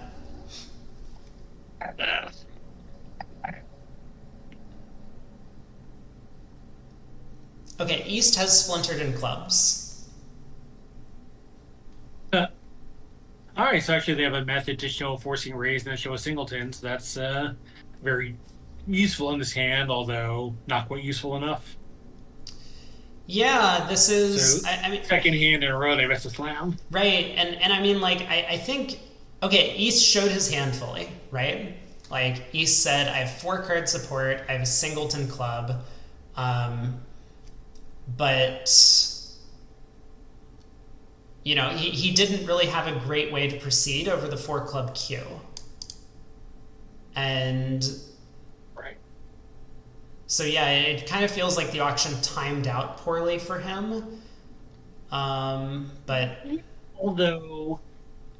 And I guess from West's point of view, he had extras and sort of showed them, but, you know, West has 3 key cards, the Queen of Trumps, and a control in the other suit. Like, once again, it feels like he was probably a little, you know... Like, I understand why he was conservative on both hands, but on both hands he was conservative and he lost a slam swing. Yeah, you're right. It does feel like Bob was the one who needed to push, even despite the 4-spade sign-off. But Bob Hamman has gone to sleep. Right, and if you'll notice, at least Weichsel thought that his 3 no trump showed a club singleton and extras. Says Yeah. strong club splinter. Oh, you're absolutely right. Yeah, opposite a strong splinter, I think Bob absolutely should be bidding on.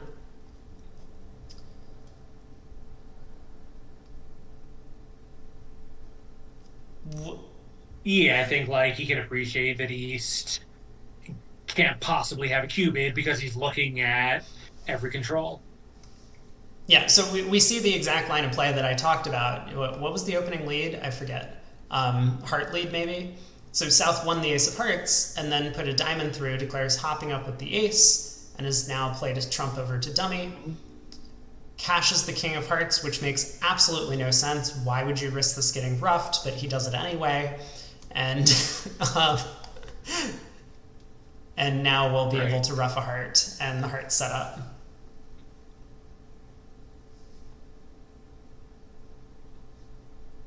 I think if it's rough, you might be in trouble anyway, right? Because you wouldn't have had enough entries to the East hand to set up the suit. Yeah, I mean, maybe it didn't cost a trick, but neither did leading a low heart. Like, right. So, anyway, well, we got 13 imps to Wolfson, 6 hearts made, an over trick. The defense did not get their ace of clubs, but it was still going to be a sizable swing either way. And Wolfson's caught up a little bit. They're now only 36 back. Wow. All right, I'll be back in just 1 minute. I'm going to take a glass of water. Sure. Wolfson could pick up more on this board 56 because, once again, Hamman and Weichsel have missed their slam in the blue room. And Cohen and Berkowitz seem to be, I think, ready to bid slams, especially after that last board. They did very well, despite the precision diamond opener, to get there.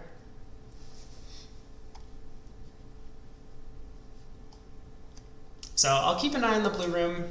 North has a good 5-5 opening bid and is going to find spade support. So we kind of expect to see one of these like 1 spade, 2 spade, 4 spades auctions. But West will likely come in with a club call. Would I also bid 1 club, playing strong club on the West hand? So West has 15. Yeah, so this is green room 56. I'm not a precision player, and I did play it a little bit with a couple of people in the past, but I'm not too familiar with like the concept of upgrading or downgrading hands. What I think I was told by most of them is just like, don't upgrade and downgrade and let the system do all the heavy lifting for you. Yeah, I think that's I guess we're going. Also, though, it depends what you're playing with, right? If you're Larry Cohen, you can probably have a little more leeway than, like rando playing at the club. Yeah. I think one of the great things about precision is it takes a lot of the judgment away from people. So, mediocre players can really upgrade their results by switching. Yeah, exactly. That's actually the reason why I hated precision, was that I like using my bidding judgment, and I think I do pretty well, at least compared to most players in that regard. And getting that removed felt like I was being crippled a lot of the time. Yeah. Yeah, I get that. Whoa! This is crazy to me in the blue room. That they've gotten to 3 spades? Yeah. So I had suggested, I thought Bobby was just going to blast 4 spades with his 5-5, especially with the singleton club once he heard the club overcall. But, I mean, he's done well, to some extent. It is a non-vulnerable game, and the game is like on a finesse, basically, the king of diamonds. I suspect also non-vulnerable with West bidding. He probably thinks there's he knows he's in exactly an 8-card fit. He probably thinks the chance of 4-1 spade break is higher than normal. If partner can't respond to a diamond game try, it's a little scary being 4 spades when the upside is only 6 temps. Yeah. Steph's right. Spades can be 4-1. I mean, it's not as if the game is exactly 50-50 just on the diamond hook. And I think one other thing is, on this bidding, it's going to be a lot easier for them to double when spades are 4-1.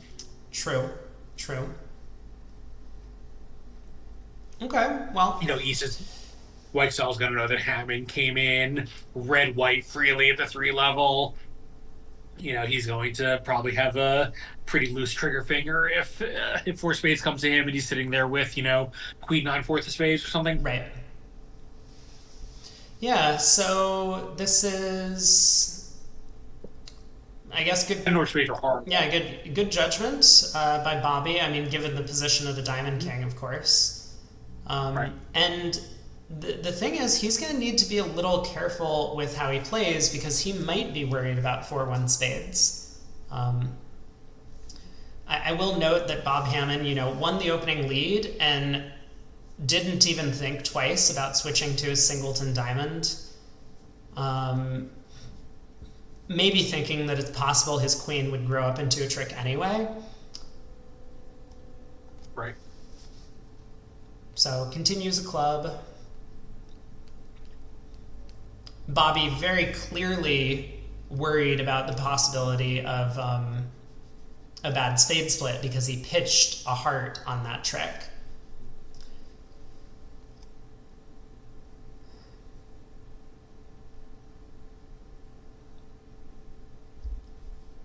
So king of spades, spade to the ace, then he'll try the diamond finesse, and he'll be happy to score up plus 140. Yeah, so in the other room on this hand where East-West can make a slam, the auction started pretty differently. And I suspect they're just going to get there fairly easily now. Right, yeah. So we didn't really take a look, but it's been with the Precision Club opener, we've had a bit of a different auction. North overcalls one diamond showing two suits of the same rank. Wow. East bids one heart showing hearts in game force. South jumps to three clubs preemptive. We get three spades by West, four clubs by East Q bid, and now West, I think we might have read into this a little bit. West has already upgraded his hand into the Precision Club. So despite his partner giving a club Q bid here, he was like, yeah, I have some controls, but I've already kind of overshowed my hand by just opening a club in the first place, and the hands just fit perfectly. Yeah, I just hate that though. Like once you decided to upgrade, you have to live with it because you just have no idea what your partner has. Yep. Like it's like opening an 11 count, a partner he's making slam tries, and now you lie about your key cards to have 11 count. Like you don't know what partner had and needed, you know. Right. Like you just have to live with with what you've done already. Yeah, So I agree. I think both that, teams missed a pretty big opportunity here. yeah, I think that's a very good point. That you shouldn't, as a bridge player, like make a bid and then regret it and try and make up for it later in the auction. You just have to own whatever you've done and accept that that was the correct bid on your hand at the time, and now you proceed forward with that in mind. So Yeah, I think like classically you see that at preempt auctions where you preempt what you later decide was the wrong level and feel like you have to bid again. But it's really important in a partnership context where, your partner can just have anything and he might not care whether or not you lied. He might just need an ace and a king, and the fact that you opened with an 11 count means that you have extras. yeah, so Steph said that one of his great teachers and coaches gave the following quote: "If you know you will bid many times, underbid the first time and then go in like a maniac when your hand is limited." And Yeah.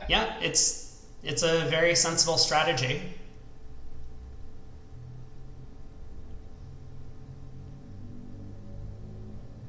All right, Larry Cohen doesn't even bother playing out the rest of the hand.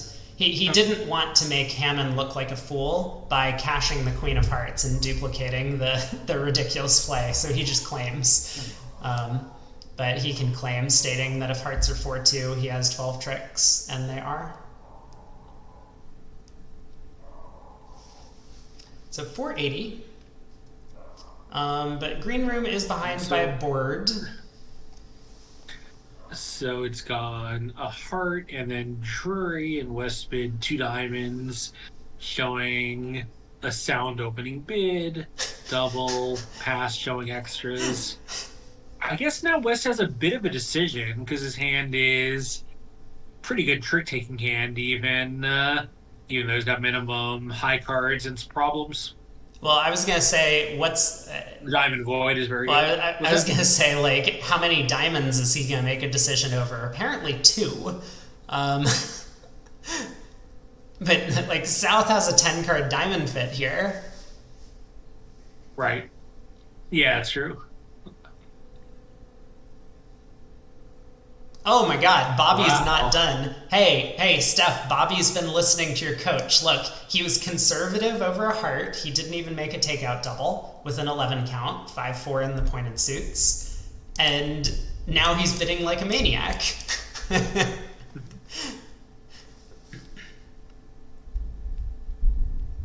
I mean, this might work out well for him. They make 4 diamonds, it looks like, north-south. Yeah, they can throw 2 clubs on the spade suit. Oh, no. They have 9 tricks. Sorry. They have 2 hearts of ace and the ace of both minors off the top. Yeah, Yeah. 2 hearts and ace club ace diamonds. Right, Yeah. so they make 3 diamonds, but still. Yeah.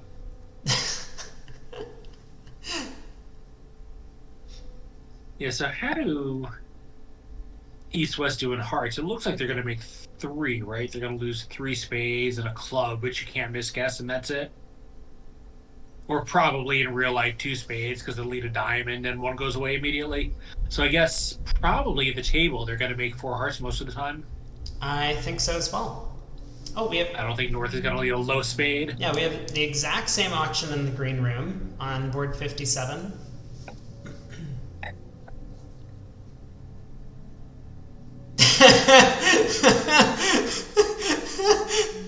God. Yeah, Steph, you're right. But this is like good partnership unity, right? Because if one player bids like a maniac and the other one is ultra conservative, then things just balance out. The thing is, that doesn't really work from overall results standpoint, because sometimes you each have like half of the value. He passes again. But on the hands where you each have half of the values, when one of you is conservative and the other is aggressive, like nothing gets accomplished. So you do want to have players that are down the middle. Most of the time, that's kind of the matrix you want, right? Where one player is totally random and the other one is down the middle, except like twice a session when he isn't, and you can never know where you are at him. Right. Yeah. Like Z and Rosenberg were like that, right? Where Rosenberg was the normal guy, and then every once in a while he would do something totally unexpected, and you would just never figure it out. Yeah, that's true. Yeah, so Steph, I mean, keep in mind, right? Like our partner with spades and diamonds could have done something over heart and didn't. My guess is that partner is 4-5 and probably 4-2, 5-2. Yeah, I mean, I would actually, like, obviously Bobby has been very aggressive in this hand. I think he would usually be 4-6. Where, like, you have 5 diamonds and East-West didn't go too crazy, so maybe that makes it less likely, but your vulnerable partner bid twice, delayed, after you never did anything. Like, I don't know, I would think 4-6 was certainly in the picture. Okay. Yeah, I guess 4-6 is possible. Though, don't we just overcall two diamonds? Possible, but... I think we overcall 2 diamonds with 4-6. Yeah, maybe. Yeah, that's probably true. But... yeah, so if partner has this hand I guess if your diamonds are good enough to double, yeah. Yeah, like if partner had this hand shape, 4-2, 5-2, and didn't have enough to make a takeout double the first time, like we have to give him a hand that fits those criteria. I think 4 diamonds is enough with the south cards. I mean, I think passing 3 hearts is wild and insane, but 4 diamonds feels like about right. I mean, I don't like 4 diamonds just because I feel like there's a lot of downside and very little upside. Like if the opponents are bidding to 4 hearts, you're just going to do it. Your hand doesn't suggest to save. If you're going to save, you should have saved, or at least like anticipated the save by bidding over the 2 diamond double. Like to come in now just seems like giving the opponents a free shot after they know exactly what they have. Oh, well, I'm expecting to make 4 diamonds. It turns out I'm not, because we just have 4 top losers. I mean, but if you're expecting to make 4 diamonds, you shouldn't have passed over 2 diamonds doubled. Like, you're expecting to make it, but obviously Mike Becker was not. Okay, fair enough. Yeah, I also would have bid over the double of 2 diamonds. So you make a good point. Right, I think to me that was the time to bid. Once you passed over that, you've committed yourself. And this is not a step on your bid the first time. This is just that you're done.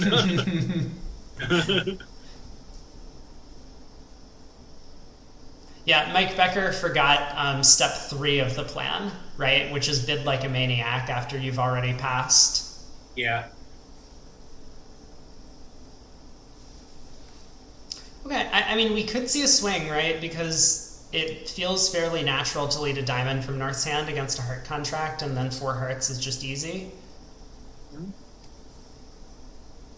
Yeah, if they get to 4 hearts, they'll make it almost 100% of the time. Yep.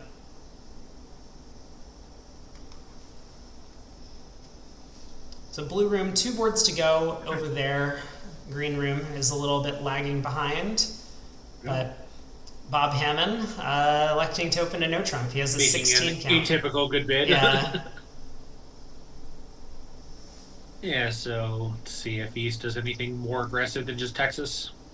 He does not. No. Transferred hearts, I mean, he's aceless, just a 10 count. And your partner could have the absolute perfect hand, but it's got to be pretty unlikely, and even then, you're still on one of the black suit finesses most of the time. Right. Yeah, I guess like You ace know, fourth of ace, queen of hearts. hearts. Yeah, like ace of hearts, you know, ace king of diamonds, ace of spades, and club finesse. Terrific. I guess ace four of the hearts, queen of clubs, ace king of diamonds, ace of spades is still 17, so sure. So But Bobby leads a stiff seems club. Looks like the normal lead. Declarer is not going to pick up the heart suit. So Grabel has made the, I think, more normal takeout double where Levin passed. Yep. Yeah, okay. So North makes this takeout double, and I think this is going to wildly change the auction because, I mean, we did see a Drury bid in the other room. I wonder what David Berkowitz is going to do, if he's just going to make like a 2-diamond constructive raise, or if he's going to redouble. I think so, because again, they're in a precision context where East, sure, he could have a game, but he only has a game if partner has a super maximum. Right. Yeah. Is equal level correction standard in the States? No, it's not standard. Some people play it, but I think it's more common to just not play equal level correction and still make takeout doubles with the double anyway. Yeah. Yeah, there was a period in like the 90s and aughts when it was really popular and people moved away from it. Not entirely sure why. Maybe it's just like it was too hard to sort out your good hands from your equal level hands. But yeah, I think a lot of pairs that played it have moved away from it. Mm-hmm. I mean, when it comes up, it's really great. But I think my guess would be that one thing that's happened is as openings have gotten lighter and lighter, it's become more and more important to protect your really strong hands, and equal level makes that impossible. Yeah. Yep, that is a good point. So Hamman in the blue room, I mean, did well in the play. At match points, I think you go down in 4 hearts on those cards, but at teams, he rejected the heart hook, just cashed 2 top trumps, and eventually lost a heart and 2 diamonds.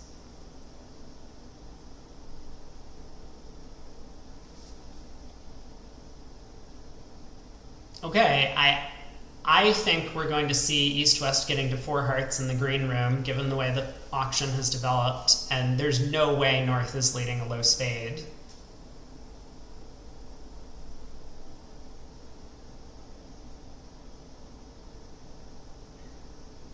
I actually, well, I'm not totally sure I agree with you. About what? North not leading a low spade, or us getting to 4 hearts? Because I'm pretty sure I'm right. No, about going down in match points. I think a really strong declare would actually be able to figure out as a singleton club from the spots.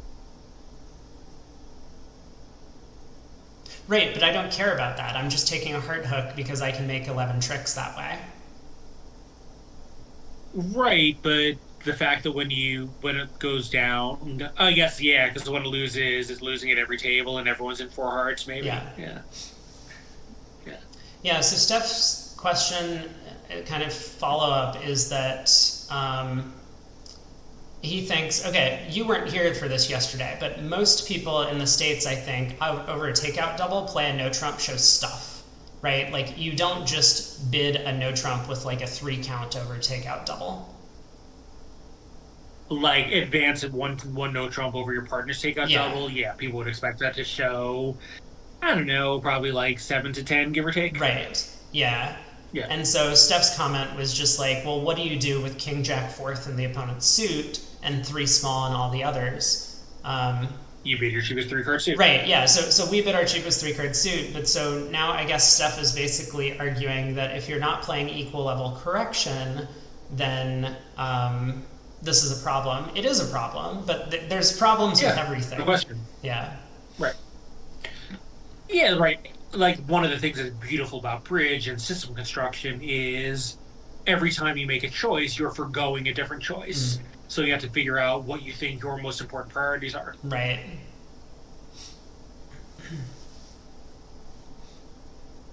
Yeah, so the issue with bidding a no trump on those types of hands is I think it's twofold. One, we do gain, right, when we get to bid a no trump showing values, because now partner with those like intermediate takeout double hands where he has like 14 to 16 will be better positioned to do something in that situation. But also, we don't have to play a no trump with few values and no fit. We can play in a suit contract instead. It helps you stay as low as possible when you wish you weren't in the auction at all. Yeah. And in those auctions, one no trump is usually pretty bad. Yeah. Yeah, I mean, I understand your point, right? Like, you know, if one no would always pass out, then sure, I would happily bid a no trump with some weak hand with no fit for any partner suits. Yeah, and I would. One more thing before I think we've exhausted this is the constructive one no trump makes it much easier to get to games. Yeah. Yeah. I will point out kind of a play that I like from Larry Cohen in the green room. He elected to play the clubs by leading the queen out of his hand, suspecting that from the fact that North didn't lead a high spade, so South has one of the spade honors, but did make the takeout double, he probably has the club king. And so... and would often have length, beyond a doubleton. Yeah. So 4 hearts made. That is going to be a game swing. That will be, wait for it, 10 imps to Wolfson, who has cut down the lead substantially in this segment. They still haven't caught up quite, but it's down to 26 after that board, and there's going to be 2 comparisons to go. Yeah, they picked up almost 30, so... Yep. Despite 2 possible... I guess one of the slam swings, they didn't get there despite both teams missing out on a possible slam swing. Yeah. Well, the very last board, I'm looking in the blue room, they had just a no trump and puppet auction to find their 4-4 heart fit, and it looks like the defense isn't really going to be able to do anything at this point. I mean, even if they could pull a couple rounds of trumps defensively, Declare would just be able to run the club suit as it's coming in. So 4 hearts looks like it is going to make.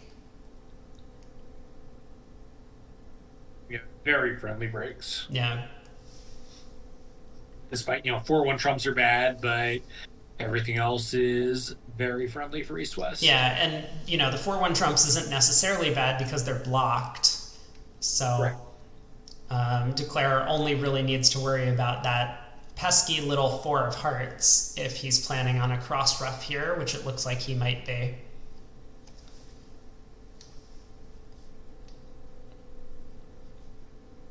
All right, so a bit of a different auction in the green room. Larry Cohen not opening a no trump with his 6-card club suit. I mean, especially in precision when you can show the 6th club immediately, you can be somewhat happy doing it.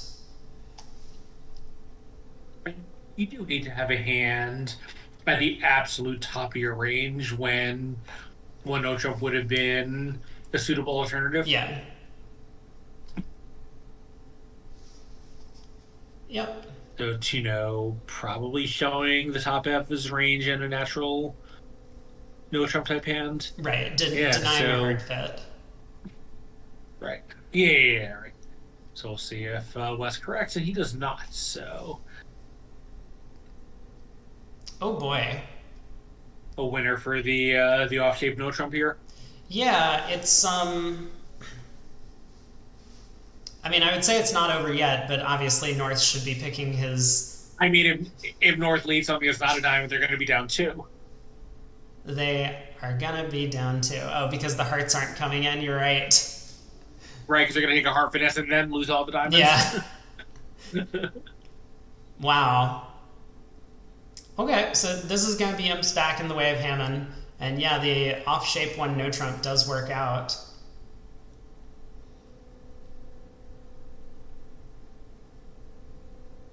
I don't think East did anything wrong. I think it was just the two club opener preempted their side a little bit.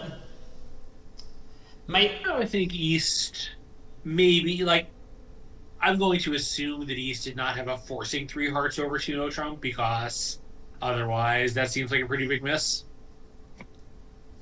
True. Yeah. Yeah, he could have offered, especially with the short diamonds, short weak diamonds. Mm-hmm. Might they not still be down two? I don't think so, but I mean, South is getting squeezed in the round suits. Yeah, sure. They only have 7 tops. It's like, well, not now. Okay, now heart comes through, and so that's gonna make things easy. But yeah, it looked to me like South was getting squeezed in the round suits. Mm-hmm. Yeah, the third spade was going to be pretty rough on him. Yep. All right, one board to play. Let's go to just the last table, and I will move myself away from all of the scoreboard stuff. There we go. So I think in the other room it went to no trump and Stamen, is that right? No, yeah, no trump and puppet Stamen. Oh no, did Nightbot break? Why can't you do the imps? Oh, it's imp. It's imp. There's no S. I should do imps. Hold on, I can fix that right now. I can absolutely fix that. So now imp and imps will just link to imp. Add command imps alias. Yeah, let me know when you program in the USBF fractional imp scale. Is there a fractional imp scale? Yeah, for USBF round robins and for ACBL Swisses, there's a fractional scale, so every marginal imp is a different fractional VP scale. So there's not a fractional imp scale, a fractional VP scale. Well, I don't think I have any more space. I would need to do something drastically different because I used up literally the maximum number of allowable characters for a command to create this thing.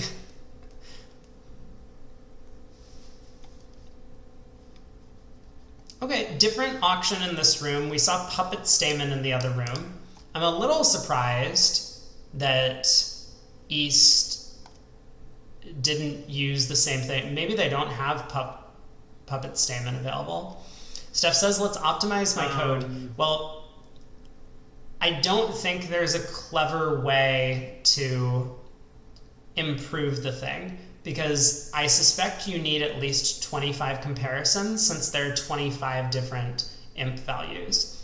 Maybe you could do something clever if you worked with like a different base and there was some sort of, you dare me to show you the code? It is just 25 imps, if else's. That's it. That's all I did. I put in if else, if else, if else, if else, and that's all.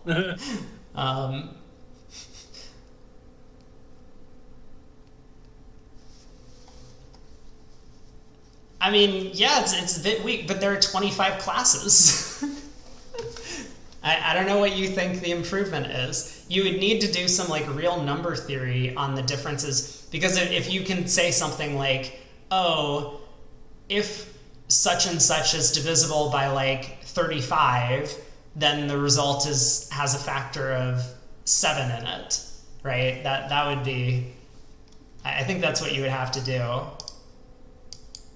All right, Rob, I just redeemed and analyzed a hand and posted the link into the chat. Right. Whoops. I did not mean to pull that in yet. We will take a look at that in just a minute once we finish up board 60 here. If it's not recursive, it's weak. Is that your professional opinion about programming of all kinds? That all programming needs to be recursive? If it is recursive, it's recursive? Yeah. That's one way to put it.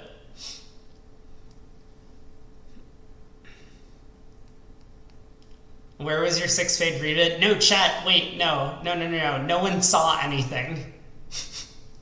Oh yeah. No, you have you have not quite heard what's going on here. Oh my god. Yeah, I promise you, I did not forget to bid six spades. Oh man. Okay, we'll get there. Declare is taking what looks to be the same line of play as in the other room. I don't actually know what Declare did in the other room from this point. So I think you don't actually need to get away with the four of hearts. I think you just high cross rough, and if they overruff and return to trump, you're still fine because now the four of hearts goes away. Well, but if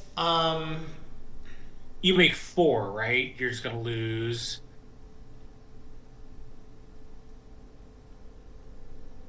Yeah, you'll take.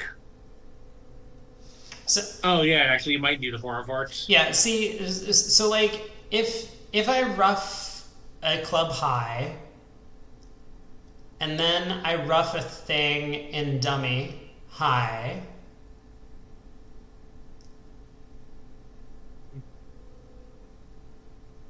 Right, with a blockage, they can overruff and turn to trump, and it doesn't hurt you.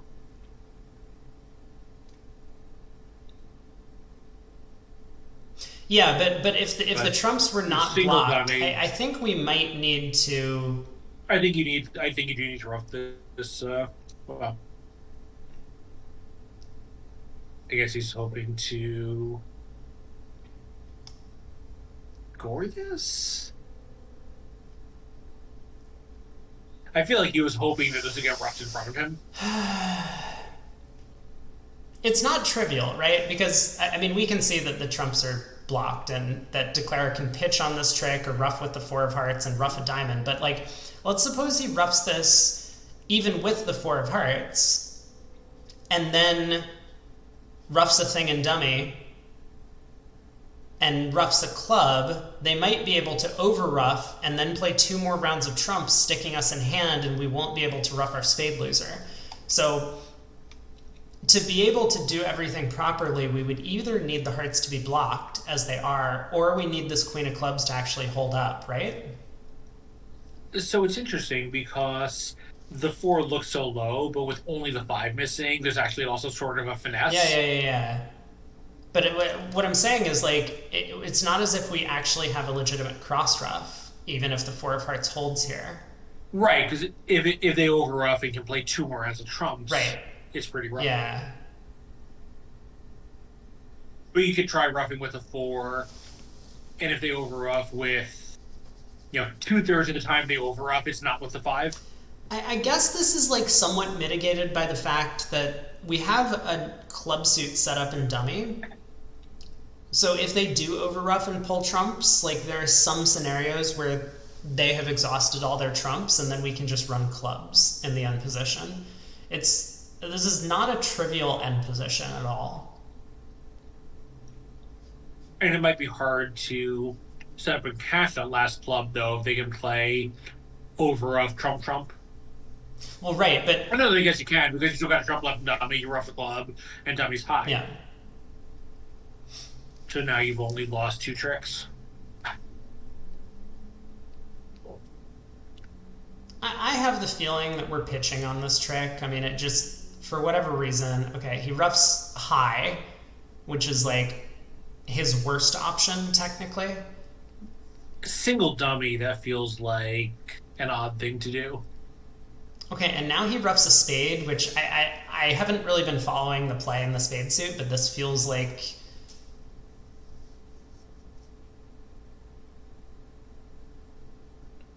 that might not have been right. Like, he could have roughed a diamond and South wouldn't have had the ability to over rough, but... yeah, I'm not sure. Well, although, to be fair, he was missing more spades than diamonds. Sure, yeah.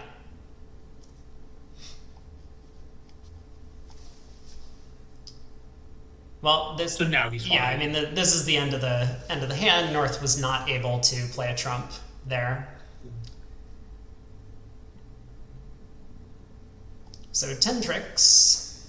Declare makes his contract, And that means Hamman is going to be up by 36 going into tomorrow's 60 boards.